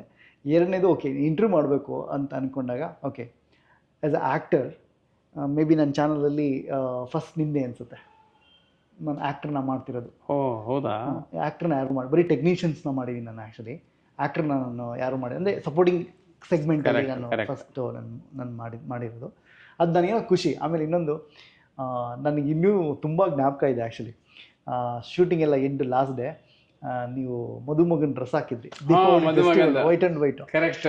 ಸೊ ವೈಟ್ ಆ್ಯಂಡ್ ವೈಟ್ ಹಾಕಿದ್ದೆ. ಆ್ಯಕ್ಚುಲಿ ಯಾವತ್ತು ಎಲ್ರಿಗಡೆ ವೈಟ್ ಆ್ಯಂಡ್ ಹಾಕಿ ಬಂದಿದ್ದು ನಂಗೆ ತುಂಬ ಆ್ಯಕ್ಚುಲಿ ಅವಂತ ಮದುಮಗನ ಥರನೇ ಕಾಣ್ತಿದ್ರಿ ಸರ್. ಆ್ಯಕ್ಚುಲಿ ಸರ್ ನೀವು ನಾನು ಹೇಳಿದೆ ಕಾಸ್ಟ್ಯೂಮ್ ಬಿಡಿಸಿಲ್ಲ ಸರ್, ಇದು ಬಿಚ್ಬಿಡಿ ಹಾಕೊಂಡು ಹೋಗ್ಬಿಡಿ ಅಂತ. ನೆನಪಿದ್ಯಾ? ನೀವು ಹೊರಗಡೆ ಬಂದರು ಒಂದ್ಸರಿ ಹೇಳಿದೆ, ಆಮೇಲೆ ನೀವು ಮತ್ತೆ ಬಂದ್ರಿ ಕನ್ಫ್ಯೂಸ್ ಆಗಿ, ಇದು ನಾವು ತೊಗೊಂಡು ಹೋಗ್ಬೋದಾ ಅಂತ. ಸರ್ ಇಲ್ಲ ಸರ್ ನೀವು ತೊಗೊಂಡೋಗಿ ಹೊಸದು ಅಂತ ಹೇಳಿ. ನಿಜನಾ ಅಂತ ಕೇಳಿದೆ. ನನಗೆ ಈಗಲೂ ಅದು ಆ ಇನ್ನೋಸೆನ್ಸ್ ನಂಗೆ ಇನ್ನೂ ಹಂಗೆ ಕಂಡಿದೆ. ಆಮೇಲೆ ನಾನು ಹೇಳಿದೆ ಬಟ್ಟೆ ಚೇಂಜ್ ಮಾಡ್ಬಿಡಿ ಸರ್, ಮನೆಗೆ ಹಿಂಗೆ ಹೋಗ್ಲಿ, ಮನೆಗೆ ಸರ್ಪ್ರೈಸ್ ಅಂತ. ಹೌದು ಹಂಗೆ ಹೋದ್ರಿ ನೀವು. ಅಯ್ಯೋ ಅವತ್ತು ಕೇಳಿ ಸರ್, ನನಗೆ ಮನೆಯಲ್ಲೆಲ್ಲ ಅದನ್ನೇ ಹೇಳಿದ್ದೀನಿ. ಅದ್ಯಾವುದು ರಾಮರಾಜ್ ಕಂಪ್ನಿದು ಅನ್ಸುತ್ತೆ ಬಟ್ಟೆ ಪಂಚೆ, ಇದು ವೈಟು ಶೆಲ್ಲೆ ಎಲ್ಲ ನನಗೆ ನಂಗೆ ತಲೆಗೆ ಬಂದಿಲ್ಲ ಸರ್. ನೀವು ಶೂಟಿಂಗ್ ಎಲ್ಲ ಆಯಿತು, ಪಟಾಕಿ ಎಲ್ಲ ಹೊಡೆಯೋದು ಏನೇನೋ ಇತ್ತ, ಎಲ್ಲ ಮುಗಿಸಿದ್ವಿ. ನೀವು ಲಾಸ್ಟಲ್ಲಿ ಬಂದು ಹಿಂಗಂದ್ರ ಈ ಚೆನ್ನಾಗಿ ಕಾಣಿಸ್ತಾ ಇದೆ ನಿಮಗೆ, ಇದು ನೀವೇ ತೊಗೊಂಡು ಹೋಗ್ಬಿಡಿ ಅಂತ. ನಾನು ಫ್ಲ್ಯಾಶೇ ಆಗಲಿಲ್ಲ ಸರ್ ಸಡನ್ ಆಗಿ. ಹೌದೌದು ಏ ಸುಮ್ಮನೆ ಹೇಳ್ತಿದ್ದಾರೆ ಇವರು, ಹೌದೌದು ಆಮೇಲೆ ಅದೊಂಥರ ಅವಮಾನ ಆಗ್ಬಿಡುತ್ತೆ, ಹೌದೌದು. ನೀವು ತೊಗೊಂಡು ಹೋಗ್ಬಿಟ್ಟ ಅಂತ. ನಾನು ಬೇಡ ಸರ್ ಅಂದ್ಬಿಟ್ಟು ಮತ್ತೆ ಬಂದು ಕೇಳಿದೆ. ಅವ್ನ ಕಸ್ಟಮರು ಕೇಳಿಸ್ಕೊಂಡ ಏನೋ ತೊಗೊಂಡೋಗಿ ಕೇಳಿದ್ದಾರೆ ಅಂತ. ಸೊ ಬೇಡ ಬಿಚ್ಚಬೇಡಿ ಅಂದ, ಅವನೇನೋ ಅಂದ. ಆಮೇಲೆ ಬಂದು ಮತ್ತೆ ನಿಮ್ಮನ್ನು ಕೇಳಿದೆ, ನೀವು ಇಲ್ಲ ಸರ್ ನೀವು ತೊಗೊಂಡೋಗಿ ಕನ್ಫರ್ಮ್ ಮಾಡಿದೆ ನಾನು. ಹೌದಾ ಸರ್ ಅಂತ 2 ಸತಿ ಕೇಳಿದೆ. ಆಮೇಲೆ ಬೇಡ ಅಂತನೂ ಅಂದ ಅನ್ಸುತ್ತೆ, ನಾನು ಗೊತ್ತಿಲ್ಲ. ಬೇಡವಾ ಯಾಕೆ ಸರ್ ಬೇಡ ಸರ್ ಏನೋ ಅಂದೆ. ಆಮೇಲೆ ಸರಿ ಅವ್ನು ಮೇಕಪ್ ತೆಗೆದ. ನೆಕ್ಸ್ಟು ಕಾಸ್ಟ್ಯೂಮ್ ಬಿಚ್ಚೋದು ಬೇಡ ಅಂತ ಅನಿಸ್ತು ನನಗೆ, ಮನೆಗೆ ಹಂಗೆ ಹೋಗೋಣ. ಸರಿ ಮನೆಗೆ ಹೋದೆ ಸರ್ ನಾನು, ಪಂಚೆ ಶರ್ಟಿಯಲ್ಲಿ. ಇವರು ನಮ್ಮಮ್ಮ, ನನ್ನ ಹೆಂಡತಿ, ಮಗ ಎಲ್ಲ ಕೂತಿದ್ದಾರೆ. ಶೂಟಿಂಗ್ ಹೋಗಿಲ್ವಾ ಅಂದರು. ನಾನು ಇದೇನು ಹಿಂಗೆ ಕೇಳ್ತಾ ಇದ್ದಾರೆ ಅಂತ. ಶೂಟಿಂಗ್ ಇದ್ದಾನೆ ಮತ್ತೆ ಇದು ಇದೇ ಕಾಸ್ಟ್ಯೂಮ್ ನಂದು ಇವತ್ತಿನ ಶೂಟಿಂಗಲ್ಲಿ. ಸೊ ಇದನ್ನು ತೊಗೊಂಡು ಹೋಗಿ ಕೇಳಿದ್ದಾರೆ ಡೈರೆಕ್ಟ್ರು. ತೊಗೊಂಡು ಹಾಕೊಂಡ್ಬಂದಿದ್ದೀನಿ. ರಾಮ ಇದೇನಪ್ಪ ಇದು ರಿಚ್ ಆಗಿದೆ, ಅದು ಒಳ್ಳೆ ಚೆನ್ನಾಗಿತ್ತು ಬಟ್ಟೆ. ಅದನ್ನು ನಾನು ಈಗಲೂ ವೇರ್ ಮಾಡಿದೆ, 1-2 ಕಡೆಗೆಲ್ಲ ಹಾಕ್ಕೊಂಡು ಓಡಾಡಿದ್ದೀನಿ. ಅಂದರೆ ಅಲ್ಲ, ಇದು ನೀವು ನಂಬ್ತೀರಾ ಇಲ್ವಾ ಗೊತ್ತಿಲ್ಲ, ನಾನು ಮದುವೆಯಲ್ಲಿ ಒಂದು ಪಂಚೆ ತೊಗೊಂಡಿದ್ದೆ ಸರ್, ಸಿಲ್ಕ್ದು. ಅದು ಅಂದರೆ ಎಷ್ಟು ವರ್ಷ, 2002 ಮದುವೆ ಆಗಿ, ಅಲ್ಲ 2001. ಆ ಪಂಚೆ 20 ವರ್ಷದಿಂದ ಸತತವಾಗಿ ಯೂಸ್ ಮಾಡಿದ್ದೀನಿ. 22 ವರ್ಷ. ನಿಮ್ಮ ಸಿನಿಮಾ ಆದಾಗ 22 ವರ್ಷ ಆಗಿದೆ. ನಾನು ಮನೇಲಿ ಯಾವಾಗಲೂ ಹೇಳೋದು, ಇದು ಪಂಚೆ ಚೇಂಜ್ ಮಾಡಬೇಕು, ಬೇರೆ ಯಾವ್ದಾದ್ರು ತೊಗೋಬೇಕು, ಇದು ಸ್ವಲ್ಪ ಹಳೇದಾಯಿತು, ಯಾವ್ದಾದ್ರು ಒಳ್ಳೆ ಫಂಕ್ಷನ್ಸ್ಗೆಲ್ಲ ಇದಾಗಲ್ಲ ಅಂತ ಒಂದು ಮಾತು ನಡೀತಾ ಇತ್ತು ಮನೇಲಿ. ಅದಕ್ಕೆ ಮೊದಲು ಹಿಂದಿಂದ ಯಾವುದೋ ಹಬ್ಬಕ್ಕೆ ಯಾರೋ ಒಂದು ಪಂಚೆ ಕೊಟ್ಬಿಟ್ಟಿದ್ರು. ಅದು ನನಗೆ ಈ ಕಾಟನ್ ತುಂಬ ದೊಡ್ಡದು ಉದ್ದ ಇದ್ರೆ ನಾವು ಕುಳ್ಳಕ್ಕಿರೋವರೆಗೆ ಉಡೋಕ್ಕೆ ಕಷ್ಟ. ಅದು ಬೇಡ ಅಂತ ಹಾಗೆ ಇಟ್ಬಿಟ್ಟಿದ್ದೆ. ಇದಾಗಲ್ಲ, ಇದು ನನಗೆ ಉಡೋಕ್ಕಿಲ್ಲ, ಕಟ್ ಮಾಡಿಸ್ಬೇಕೇನೋ ಮಾಡು. ಸರಿ, ಈ ಡಿಸ್ಕಷನ್ ನಡೆದಿತ್ತು 1 ವಾರನೋ 15 ದಿನನೋ ಮುಂಚೆ ಮನೇಲಿ. ಯಾವಾಗ ನೀವು ಇದನ್ನು ಹಾಕ್ಕೊಂಡು ಹೋಗಿ ಅಂದ್ರೆ ಮನೆಗೆ ಹಾಕ್ಕೊಂಡು ಹೋಗಿ ನೋಡಿದ್ರೆ ಸಕ್ಕದಾಗಿ ಕಾಣಿಸ್ತಾ ಇದೆ. ಅದು perfect fit sir, perfect fit, shirt ಅಷ್ಟೇ, ಅದು ಪಂಚೆ ಎಲ್ಲ ಶೆಲ್ಲೆ ಎಲ್ಲ ಹಾಕೊಂಡು ಒಳ್ಳೆ ಲುಕ್ ಕಾಣಿಸ್ತಾ ಇತ್ತು. ನಾನು ನನ್ನ ಹೆಂಡ್ತಿ, ನೋಡಿ ಪಂಚೆ ತೊಗೋಬೇಕಂತಿದ್ರಲ್ಲ, ಸಿಕ್ತು ನೋಡಿ ನಿಮಗೆ, ಇವ್ರು ಹೇಳಿದ ತಕ್ಕ ಕೊಟ್ಬಿಟ್ಟಿದ್ದಾರೆ. ನಾನು ಆ್ಯಕ್ಚುಲಿ ಇಲ್ಲ ಜೋಕ್ ಮಾಡಿ ತೊಗೊಂಡೋಗಿದ್ದೆ ಸರ್, ಇವತ್ತಿಲ್ಲ ನಿಮ್ಮ ವೈಫ್ಗೆ ಹೋಗಿ ಹೇಳಿ ನಾನು ಇನ್ನೊಂದು ಮದುವೆಯಾಗಿ ಬಂದಿದ್ದೀನಿ ಅಂತ ನಾನು ಹೇಳಿ, ನನಗೆ ನೆನಪಿದೆ, ಈಗ ನೆನಪಾಗ್ತದೆ ನನಗೆ. ಎಷ್ಟು ಸರ್ಪ್ರೈಸ್. ನನ್ನ ಮಗ ಕೇಳ್ದ, ಯಾವುದೋ ಮದುವೆ ಮಂಟಪದಿಂದ ಬಂದಾಗಿದೆ ಅಂತ. ಆಮೇಲೆ ಅಲ್ಲಿ ಸೀನ್ ಹಂಗೆ ಇದ್ದಿದ್ದದು. ಡೈರೆಕ್ಟ್ರು ಸರ್ ಹಿಂಗಂದ್ರು ತೊಗೊಂಡೋಗಿ ಅಂತ ಅಂದ. ಅಂದರೆ ನಾನೇನು ಹೇಳಕ್ಕೆ ಬರ್ತೀನಿ ಇಲ್ಲಿ, ನಿಮ್ಮ ಮನಸ್ಸಿನ ಸ್ಥಿತಿ ಅವತ್ತಿಗೆ ಆ ಸ್ಪಾಟಲ್ಲಿ, ಅದು ನನ್ನ ಮೇಲೆ ಪ್ರೀತಿನೋ ಆ ವಿಶ್ವಾಸನೋ ಅದು ಎಲ್ಲಿಂದ ಶುರು ಆಯಿತು, ಯಾಕೆ ನೋಡಿ. ಒಬ್ಬೊಬ್ಬ ಮನುಷ್ಯನಿಗೆ ಒಬ್ಬನ ಕಂಡ ಖುಷಿ ಆಗುತ್ತೆ. ಹೌದು, ನೀವು ನಾನು ಅಂತಲ್ಲ ಸರ್, ತುಂಬ ಜನ, ತುಂಬ ವ್ಯಕ್ತಿಗಳಿಗೆ ಈ ಮನುಷ್ಯ ಯಾಕೋ ಇಷ್ಟ ಆಗ್ತಾನೆ, ಹೌದು, ಅಥವಾ ಅವ್ರ ಹತ್ರ ಚೆನ್ನಾಗಿ ಮಾತಾಡೋಣ ಅನ್ಸುತ್ತೆ. ಕೆಲವು ವ್ಯಕ್ತಿಗಳು ನೋಡಿದ ತಕ್ಷಣ ಅಷ್ಟೇ ಸುಮ್ಮನೆ ಆಗ್ಬಿಡ್ತೀವಿ, ಮುಂದುವರ್ಸಕ್ಕೆ ಹೋಗೋದು. ಒಟ್ಟಿನಲ್ಲಿ ನಿಮಗೆಲ್ಲ ಒಂದು ಕಡೆ ಇವನಿಗಿರಲಿ, ಇದು ಚೆನ್ನಾಗಿ ಕಾಣಿಸ್ತಿದೆ ಅಂದರೆ ವಿಶಾಲವಾದ ಮನಸ್ಸಿನ ಸ್ಥಿತಿ ನಾನು ಹೇಳ್ತಿರೋದು. ಇದೇನೋ ದೊಡ್ಡದೇನೋ ಮಾಡಿಬಿಟ್ರಿ ಅಥವಾ ನನಗೇನೋ ಆಗೋಯ್ತು ಅಲ್ಲ, ಸಣ್ಣದೊಂದು ಪೆನ್ ಕೊಡಿ ಸರ್, ಖುಷಿ, ಒಂದು ಚಾಕ್ಲೇಟ್ ಕೊಡಿ ಮಕ್ಕಳಿಗೆ. ನೀವು ಯಾವುದೋ ಮನೆಗೆ ಹೋಗ್ತೀವಿ, ಬರೀ ಗೈಯಲ್ಲಿ ಹೋಗೋದಕ್ಕೂ ಏನೋ ಒಂದು ತೊಗೊಂಡು ಹೋಗೋದಕ್ಕೂ ಎಷ್ಟು ವ್ಯತ್ಯಾಸ ಇರುತ್ತೆ. ಅವ್ರಿಗೇನೋ ನಾವು ಒಂದು ಚಾಕ್ಲೇಟ್ ಕೊಟ್ಟ ತಕ್ಷಣ ಏನೋ ಆಗ್ತದೆ, ಅಥವಾ ಮಕ್ಕಳಿಗೆ. ಆದರೆ ಆ ಮನಸ್ಥಿತಿ ಇದೆಯಲ್ಲ, ತೊಗೊಂಡೋಗಿ ಕೊಡಬೇಕು ಅನ್ನೋದು, ನಿಮ್ಮದು ಅಲ್ಲಿ ವಿಶಾಲವಾದ ಮನಸ್ಸು. ನೀವು ಯಾರನ್ನೂ ಕೇಳಲಿಲ್ಲ, ಪ್ರೊಡ್ಯೂಸರ್ನ ಕೇಳಬೇಕು ಇಲ್ಲ, ಇನ್ನೊಂದಿಲ್ಲ, ಆ ಕಸ್ಟಮರ್ನ ಕೇಳಲಿಲ್ಲ, ಆ ಸ್ಪಾಟಲ್ಲಿ ಹೇಳಿಬಿಟ್ರಿ. ಅದು ಆಗ ನಾನು ತೊಗೊಂಡು ಹೋಗ್ಬಿಟ್ಟೆ. ಈ ಥರದ್ದು ನಡೆಯುತ್ತಾ ಅಂತ. ಅಂದರೆ ನನಗೇನೋ ಕಾಸ್ಟ್ಯೂಮ್ ಸಿಕ್ತು ಅಂತ ಮಾತಾಡ್ತಿಲ್ಲ, ಅಂದರೆ ಇದು ಎಲ್ಲರಿಗೂ ಈ ಥರದ್ದು ಸಿಕ್ಕುತ್ತಾ? ನಾನು ಸಿಗಲ್ಲ ಸರ್, ಸಿಗಲ್ಲ. ನಾನು ಅದೃಷ್ಟವಂತ ಅವತ್ತಿನ ದಿನಕ್ಕೆ, ಅಲ್ವಾ? ಹೌದೌದು. ಸೊ ಎಷ್ಟರ ಮಟ್ಟಿಗೆ ನೀವು ಅದು ವಿಶಾಲ ಹೃದಯದಿಂದ ಅದನ್ನು ತೊಗೊಂಡೋಗಿ ಸರ್, ಇಲ್ಲ ಬೇರೆ ಇರಲಿ ಬಿಡಿ ಅಂತ. ಏನು ನೀವು ಯಾವತ್ತೂ ಸಿಕ್ಕೇ ಇಲ್ಲ, ಸಿಕ್ಕಿದ್ದೇ ಆ ಸಿನಿಮಾಕ್ಕೆ. ಆದರೂ ಕೂಡ ಅದೊಂದು ಪ್ರೀತಿ, ವಿಶ್ವಾಸ. Yes sir. Sir thank you. ನನ್ನ ಬಗ್ಗೆ ಇಷ್ಟೆಲ್ಲ ಹೇಳ್ತಿದ್ದೀರಾ, ಇಲ್ಲ ಖುಷಿ ಆಗ್ತದೆ. ಮೊದಲನೇ ಪಾಯಿಂಟು ಸರ್, ಈಗ ಇನ್ನೊಂದು ವಿಚಾರ ಹೇಳ್ಬಿಡ್ತೀನಿ, ಸೀಕ್ರೆಟ್ ರಿವೀಲ್. ನೀವು ಹೇಳಿದ ಕ್ವಶನ್ ಅಷ್ಟೇ ಕೇಳಿದ್ದೀನಿ ಸರ್ ನಾನು, ಓಕೆ, ಎಕ್ಸ್ಟ್ರಾ ಯಾವುದು ಕೇಳಿಲ್ಲ. ನಾನೇನು ನೀವೆಲ್ಲ ಬರ್ಕೊಂಡಿದ್ರಲ್ಲ ಸರ್, ಅದನ್ನ ಕೇಳಿದ್ದೀನಿ. ಏನಿಲ್ಲ, ಜಸ್ಟ್ ತಮಾಷೆಗಾಗಿ. ಸೊ ಮನಸ್ಪೂರ್ವಕವಾಗಿ ನಾವು ಮಾತಾಡಿದ್ವಿ ಸರ್. Thank you. ಇಲ್ಲಿ ತನಕ ಬಂದಿದ್ದಕ್ಕೆ, ನಿಮ್ಮ ಬ್ಯುಸಿ ಟೈಮಲ್ಲೂ ನನಗೊಂದು ಪುಟ್ಟು ಟೈಮ್ ಕೊಟ್ಟಿದ್ದಕ್ಕೆ ನಾನು ಥ್ಯಾಂಕ್ಫುಲ್ ಸರ್. ಮತ್ತು ಒಟ್ಟಿಗೆ ವರ್ಕ್ ಮಾಡೋ ಅದೃಷ್ಟ ಇದ್ದರೆ ಡೆಫಿನೆಟ್ಲಿ ವರ್ಕ್ ಮಾಡೋಣ ಸರ್, ಡೆಫಿನೆಟ್ಲಿ. ಸೊ ನೀವು ಯಾವತ್ತೂ ನನ್ನ ಮನಸ್ಸಲ್ಲಿ ಇರ್ತೀರಾ. ನಿಮ್ಮ ಮೊದಲನೇದು ನನ್ನ ಬಂದು ನನ್ನ ಸಿನಿಮಾದಲ್ಲಿ ಪಾತ್ರ ಮಾಡಿದ್ದಕ್ಕೆ ಈ ಮುಖಾಂತರ ಮತ್ತೆ ಒಂದು ಸರಿ ನಿಮಗೆ ಥ್ಯಾಂಕ್ಸ್ ಹೇಳ್ತೀನಿ. Thank you. ಹಾಗೆ ನಮ್ಮ ಡೈರೆಕ್ಟರ್ ನೋಟಿಗೆ ನಿಮ್ಮ ಆಶೀರ್ವಾದ, ಪ್ರೀತಿ ಇಲ್ಲ, ವಿಶ್ವಾಸ ಯಾವಾಗಲೂ ಇರಲಿ ಅಂತ ನಾನು ಕೇಳ್ಕೊತೀನಿ ಸರ್. ಖಂಡಿತ ಸರ್. ನನಗೆ ಅರುಣ್ ಅಮುಕ್ತ ಅದು ವಿಶೇಷವಾಗಿ ನಮ್ಮ ಕಡೆಯವರು ಅಂತ, ಅಂದರೆ ಭದ್ರಾವತಿ ಶಿವಮೊಗ್ಗ ಅಂದ ತಕ್ಷಣ ಎಲ್ಲೋ ಒಂದು ಕಡೆ ನಮ್ಮ ಕನೆಕ್ಟ್ ಆಗ್ತೀವಿ. ಊರಿನವ್ರು ಮಾತ್ರ ಫ್ರೆಂಡ್ಸ್ ಅಂತಲ್ಲ, ಸ್ವಲ್ಪ ಹತ್ತಿರ ಆಗ್ತೀವಿ, ಮಾತುಕತೆ. ಅಡಿಕೆ ತೋಟ, ನಾವು ಅಡಿಕೆ ತೋಟ ಉಳಿಸ್ಕೊಂಡವರು ಮಾಡಿದವರು, ಆ ವ್ಯವಸಾಯ ನೀವು ಅದನ್ನು ಮುಂದುವರ್ಸ್ಕೊಂಡು ಹೋಗ್ತಿದ್ದೀರಿ ಅಂತ ಹೇಳಿದ್ರಿ. ಹೌದು. ಈ ಮಲೆನಾಡು ಆ ಜನ ಅಂದ ತಕ್ಷಣನೇ ಒಂಚೂರು ಬೇಗ ವಿಶೇಷವಾಗಿ ಆಸಕ್ತಿ ಕೊಟ್ಟು ಮಾತಾಡ್ತೀವಿ, ಕೇಳಿಸ್ಕೊತೀವಿ. ಅದೊಂದು ನನಗೆ ತುಂಬ ಒಂಥರ ಅಭಿಮಾನ ಆ ವಿಚಾರದಲ್ಲಿ. ಆಮೇಲೆ ಎರಡನೇದು, ನೀವು ಮತ್ತು ನಿಮ್ಮ ಪ್ರೊಡ್ಯೂಸರು ಅದು ಎಷ್ಟು ಚೆನ್ನಾಗಿದ್ರಿ ಸರ್. ಅಂದರೆ ಈಗಲೂ ಅದೇ ಥರ ಫ್ರೆಂಡ್ಶಿಪ್ ಉಳಿಸ್ಕೊಂಡಿದ್ದೀರಿ ಅಂತ ಗೊತ್ತಿದೆ ನನಗೆ. ಈಗಲೂ ಅದು ಹಾಗೆ ಇರಲಿ. ಅಂದರೆ ಎಷ್ಟು ಸಿನಿಮಾ ಸೋತರೂ ಅದೇ ಬಾಂಧವ್ಯ, ಗೆದ್ದರೂ ಅದೇ ಬಾಂಧವ್ಯ. ಆ ಪ್ರೊಡ್ಯೂಸರ್ಸು ಅಷ್ಟೇ, ನಿಜವಾಗ್ಲೂ ವಿದ್ಯಾರ್ಥಿನಿಯ ಪ್ರೊಡ್ಯೂಸರ್ಸ್ ಅಂತೂ ಅವ್ರದ್ದು ಏನೇ ಕಷ್ಟಗಳಿರಲಿ ಇದೇ ಇರಲಿ, ಈ ಸಿನಿಮಾಕ್ಕಂತೂ ಅವರು ಒಂಥರ ಎಲ್ಲೂ ಅವರು ಒಂದು ಕ್ಷಣ ಕೂಡ ನಾನು ನಿರ್ಮಾಪಕ ಅಂತ ತೋರಿಸ್ಕೊಳ್ಳೇ ಇಲ್ಲ ನಮಗೆ. ಅವ್ರ ಆಫೀಸ್ಗೆ ಹೋದಾಗಿರ್ಬೋದು, ಮನೆಗೆ ಹೋದಾಗಿರ್ಬೋದು, ಅದೆಲ್ಲ ನೀವು ಅದೃಷ್ಟ ಮಾಡಿದ್ದೀರಿ. ಅವ್ರಿಗೂ ನಿಮ್ಮಂಥ ನಿರ್ದೇಶಕರು ಸಿಕ್ಕಿದ್ದು. ಮುಂದಿನ ದಿನಗಳಲ್ಲಿ ಒಳ್ಳೆ ಸಿನಿಮಾ ಬರಲಿ. ನಾನು ಹೇಳೋದು, ಈ ಡೈರೆಕ್ಟ್ರು ನೋಟ್ ಅಂತ ಇದೊಂದು ಏನು ಚಾನಲ್ ನೀವು ಮಾಡ್ಕೊಂಡಿದ್ದೀರಿ, ನನಗೆ ಇದು ಸುಮಾರು ಇಂಟ್ರ್ಯೂ ಆಗಿದೆ ಇವತ್ತು, ಫಸ್ಟ್ ಅಂತಲ್ಲ. ಆದರೂ ಕೂಡ ಪ್ರತಿ ಇಂಟ್ರ್ಯೂ ಕೂಡ ನನಗೆ ಒಂದು ವಿಶೇಷ, ಹೊಸದು ಅನಿಸುತ್ತೆ. ಅಂದರೆ ಇದನ್ನು ಯಾರೋ ಒಬ್ರು ನೋಡ್ತಾರಲ್ಲ, ಈಗ ನಮ್ಮನ್ನು ನೋಡಿ ಏನೋ ಒಂದು ಆಶೀರ್ವಾದ ಮಾಡ್ತಾರೆ, ಈ ಕಲಾವಿದನಿಗೆ ಒಳ್ಳೆಯದಾಗಲಿ. ಆ ಬ್ಲೆಸ್ಸಿಂಗ್ಸ್ ಸಿಗೋದು ತುಂಬ ಕಷ್ಟ. ನಾನು ಹೇಳೋದು, ಒಂದು ಇಂಟ್ರ್ಯೂ ನೋಡಿ ಒಂದು ಅರ್ಧ ಗಂಟೆನೋ 1 ಅವರ್ ನಮ್ಮದು ನೋಡಿ ಕಾರ್ಯಕ್ರಮ, ಎಲ್ಲೋ ಒಂದು ಕಡೆ ಅವನ ಮನಸ್ಸಿಂದ ಇವನೊಬ್ಬ ಒಳ್ಳೆ ನಟನೋ ಅಲ್ವೋ ಏನೋ ಒಂದು ಬ್ಲೆಸ್ ಮಾಡ್ತಾರೆ, ಒಂದು ಪಾಸಿಟಿವ್ ಆಗಿ ಮಾಡ್ತಾರೆ ಅಂದ್ಕೊಳ್ಳೋಣ. ಅಷ್ಟೇ ಸಾಕು ನಮಗೆ. ಅದು ಇಷ್ಟು ಜನಕ್ಕೆ ರೀಚ್ ಮಾಡಿಸ್ತೀರಿ ನೀವು, ಅದರಿಂದ ನಿಮ್ಮದೊಂದು ಶ್ರಮ ಇರೋದೆ. ಅಂದರೆ ಈ ಥರದ್ದು ಎಷ್ಟು ಜನಕ್ಕೆ ಇಲ್ಲಿ ಇದು ವೇದಿಕೆ ಆಗುತ್ತೆ. ಇವತ್ತು ನೀವು ಅನ್ಕೋತಾ ಇರ್ಬೋದು ಇದು ಸಣ್ಣದಾಗಿ ಶುರು ಮಾಡಿದ್ದೀನಿ ಅಂತ, ಇದು ದೊಡ್ಡ ಮಟ್ಟಕ್ಕೆ ಬೆಳೆಯೋ ಸಾಧ್ಯತೆ ಇದೆ. ಅಂದರೆ ಆ ಕೆಪಾಸಿಟಿ ನಿಮಗಿದೆ, ಅದ್ರ ಹಿಂದೆ ಒಂದು ಶ್ರಮ ಹಾಕಿದ್ದೀರಿ ನೋಡಿ. ಇವೆಲ್ಲ ಲೆಜೆಂಡ್ರಿ ಸರ್. ಇವರೆಲ್ಲ ಹಾಕಿ ಕೊಟ್ಟಂಥ ದಾರಿ ನಾವಿವತ್ತು ಹೋಗ್ತಾ ಇದ್ದೀವಿ ಸರ್. ಆ್ಯಕ್ಚುಲಿ ವಿಷಯ ಏನಂದರೆ ಸರ್, ನಾವು ಈಗ ನಮ್ಮ ತಂದೆಗೆ ನಾವು ಎಷ್ಟು ಗೌರವ ಕೊಡ್ತೀವಲ್ಲ ಸರ್, ನಮ್ಮ ತಾತಿಗೆ ಎಷ್ಟು ಗೌರವ. ಅವರೇನೋ 1 ಎಕರೆ ಮಾಡಿರ್ತಾರೆ, ನಮ್ಮ ತಂದೆ 2 ಎಕರೆ ಮಾಡ್ತಾರೆ, ನಾವು 3 ಎಕರೆ ಮಾಡ್ತಾರಲ್ಲ, ಹಿಂಗೆ ಸರಿ. ಆ್ಯಕ್ಚುಲಿ ಇಲ್ಲೇನು ನೀವು ನೋಡ್ತೀರಿ, ಇವರೆಲ್ಲ ಅಸೆಟ್ಗಳು ಆ್ಯಕ್ಚುಲಿ. ಓಕೆ, ಅವ್ರ ಲೈಫಲ್ಲಿ ಏನೋ ಒಂದು ಮಾಡಿ ನಮಗೆ ಕೊಟ್ಟು ಹೋಗಿದ್ದಾರೆ. ಅವ್ರು ಒಳ್ಳೊಳ್ಳೆ ಸಿನಿಮಾ ಮಾಡೋದಕ್ಕೆ ಥಿಯೇಟ್ರ್ ಇತ್ತು, ಅವ್ರು ಒಳ್ಳೊಳ್ಳೆ ಸಿನಿಮಾ ಮಾಡೋದಕ್ಕೆ ಹೀರೋಗಳಿದ್ದಾರೆ. ಅವ್ರು ಇಂಟ್ರೊಡ್ಯೂಸ್ ಮಾಡೋ ಆ್ಯಕ್ಟರ್ಗಳನ್ನ ಇಟ್ಕೊಂಡು, ಈಗ ನೀವು ರಕ್ಷಿತ್ ಶೆಟ್ಟಿ ನಿಮ್ಮನ್ನು ಇಂಟ್ರೊಡ್ಯೂಸ್ ಮಾಡಿಲ್ಲ ಅಂದರೆ ನಾನು ನಿಮ್ಮನ್ನು ಕೂಕೆ ಆಗ್ತಿಲ್ಲ.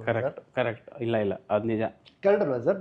ಅವ್ರು ನಿಮ್ಮನ್ನ ಅಸೆಟ್ ಮಾಡಿ ಬಿಟ್ಟು ಹೋಗಿದ್ದಾರೆ. ಹೌದು. ಹಾಗಾಗಿ ಈ ಮುಖಾಂತರ ನಾವೆಲ್ಲರೂ ಥ್ಯಾಂಕ್ಫುಲ್ ಆಗಿರ್ಬೇಕು, ಹೋಲ್ ಇಂಡಸ್ಟ್ರಿ ಥ್ಯಾಂಕ್ಫುಲ್ ಆಗಿರಬೇಕು ಸರ್. ಆ ಭಾವನೆನೇ ನಿಮಗೆ ಬೆಳೆಸುವಂಥದ್ದು. ಅಂದರೆ ನೀವು ಎದುರುಗಡೆ ನಿಮ್ಮನ್ನು ಏನೋ ಒಂದು ಪ್ರೊಜೆಕ್ಟ್ ಮಾಡಿಕೊಂಡು ಮನಸ್ಸಲ್ಲಿ ಏನೋ ಇಟ್ಕೊಂಡು ಇನ್ನೊಂದು ಏನೋ ಥರ ನೀವು ಆ್ಯಟಿಟ್ಯೂಡ್ ತೋರಿಸ್ತಾ ಹೋದರೆ ನಿಮಗೆ ಅದು ಖಂಡಿತ ಬೆಳೆಯೋಕ್ಕೆ ಚಾನ್ಸೇ ಇಲ್ಲ ಸರ್. ಯಾವುದೇ ವ್ಯಕ್ತಿ ಜಗಳದಲ್ಲಿ ಮಾಡ್ಬೋದು, ಚರ್ಚೆ ಮಾಡೋಣ, ಡಿಸ್ಕಸ್ ಮಾಡೋ ತಪ್ಪು ಸರಿ ಇದ್ದೇವೆ. ನಾನು ತಪ್ಪು ಮಾಡ್ತೀನಿ, ನೀವು ತಪ್ಪು ಮಾಡ್ತೀರಾ, ಒಳ್ಳೇದು ಮಾಡ್ತೀವಿ. ಅದೆಲ್ಲದ್ರ ಮಧ್ಯೆ ಈಗ ಅಪ್ಪ ಮಗನಿಗೆ ಕಾನ್ಫ್ಲಿಕ್ಟ್ ಇರುತ್ತೆ, ಹಂಗಂತ ಅಪ್ಪನೇ ಅಲ್ವಾ ಸರ್? ಅಲ್ವಾ? ಏನ್ ಕಾನ್ಫ್ಲಿಕ್ಟ್? ಕೆಲವೊಂದು ವಿಚಾರದಲ್ಲಿ ಕಾನ್ಫ್ಲಿಕ್ಟ್ ಇರುತ್ತೆ. ಹೌದು. ಅವನೇನೋ ಕೆಲಸ ಮಾಡಿಲ್ಲ ಅಂತ ಕಾನ್ಫ್ಲಿಕ್ಟ್ ಇರುತ್ತೆ, ಅಪ್ಪನಿಗೇನೋ ಕೆಲಸ ಮಾಡಿದ್ರೆ ಅವ್ನು ಬೆಟರ್ ಆಗ್ತಾನೆ ಅಂತ ಇರುತ್ತೆ. ನಾವು ಏನ್ ಗೊತ್ತಾ, ಈ ಹಿರಿಯರೆಲ್ಲ ಇದಾರಲ್ಲ, ಇವ್ರ ಜೊತೆ ಕಾನ್ಫ್ಲಿಕ್ಟ್ ಇರುತ್ತೆ, ಎಲ್ರಿಗೂ ಇರುತ್ತೆ, ಅವ್ರಿಗೂ ಇರುತ್ತೆ. ಬಟ್ ಆದ್ರೂ ಅವ್ರು ಲೆಜೆಂಡ್ರಿಗಳೇ. ಅವರು ಬಿಟ್ಟು ಹೋಗಿದ್ದಕ್ಕೆ ನಾವು ಇವತ್ತು ದಿನ ಹಾಕಿ ಇದನ್ನ ನಾವು ಮುಂದುವರ್ಸ್ಕೊಂಡು ಹೋಗ್ತಿದೀವಿ. ಕರೆಕ್ಟ್. ಹಂಗಾಗಿ ನಾನು ಏನಕ್ಕೆ ಅಂದ್ರೆ, this is my respect sir. ಈ ಮುಖಾಂತರ ನನಗೆ ಅವ್ರ ಕೃತಜ್ಞತೆ ಸಲ್ಲಿಸಕ್ಕೆ ಇರೋ ಒಂದು ಜಾಗ. ತುಂಬಾ ಖುಷಿ ಆಗುತ್ತೆ ಸರ್. ಪ್ರತಿಯೊಬ್ರು ಕೂಡ ಅವರಿಂದ ನಾವು ಇವತ್ತು ಇನ್ನೂ ತುಂಬಾ ಜನ ಇದ್ದಾರೆ, ಆಗಿಲ್ಲ. ಏನ್ ಆಕ್ಸೆಸ್ ಅಲ್ಲಿ ಇದೆಯೋ ಅಷ್ಟು ಮಾತ್ರ. Very nice. ಅಂದ್ರೆ ಅವಕಾಶ ಕೊಟ್ಟವ್ರು ಇದಾರೆ ಇಲ್ಲಿ ಸರ್, ಇದಾರೆ. ಎಲ್ಲರೂ ಅವಕಾಶ ಕೊಟ್ಟವ್ರೆ, ತುಂಬಾ ಜನ ಇದಾರೆ. ಖುಷಿ ಆಗತ್ತೆ ಸರ್. ಅಂದ್ರೆ ಇದು ಹಿಂದೆ ನಾನು ಆಗ್ಲೇ ನೋಡ್ಲಿಲ್ಲ, ಇದನ್ನ ನೋಡಿದ್ರೇನೆ ಒಂದು ವೈಬ್ ಇದೆ ಸರ್, ಇದು ಪಾಸಿಟಿವ್ ಇದೆ. ನೀವು ಅವ್ರನ್ನೆಲ್ಲ ಕೂರಿಸ್ಕೊಂಡು ಏನೋ ನಮ್ಮನ್ನು ಮಾತಾಡಿಸ್ತಿದ್ದೀರಿ ಅನ್ನೋ ಥರ ಫೀಲ್ ಆಗತ್ತೆ. ಒಳ್ಳೇದಾಗಲಿ ಸರ್, ಖಂಡಿತ.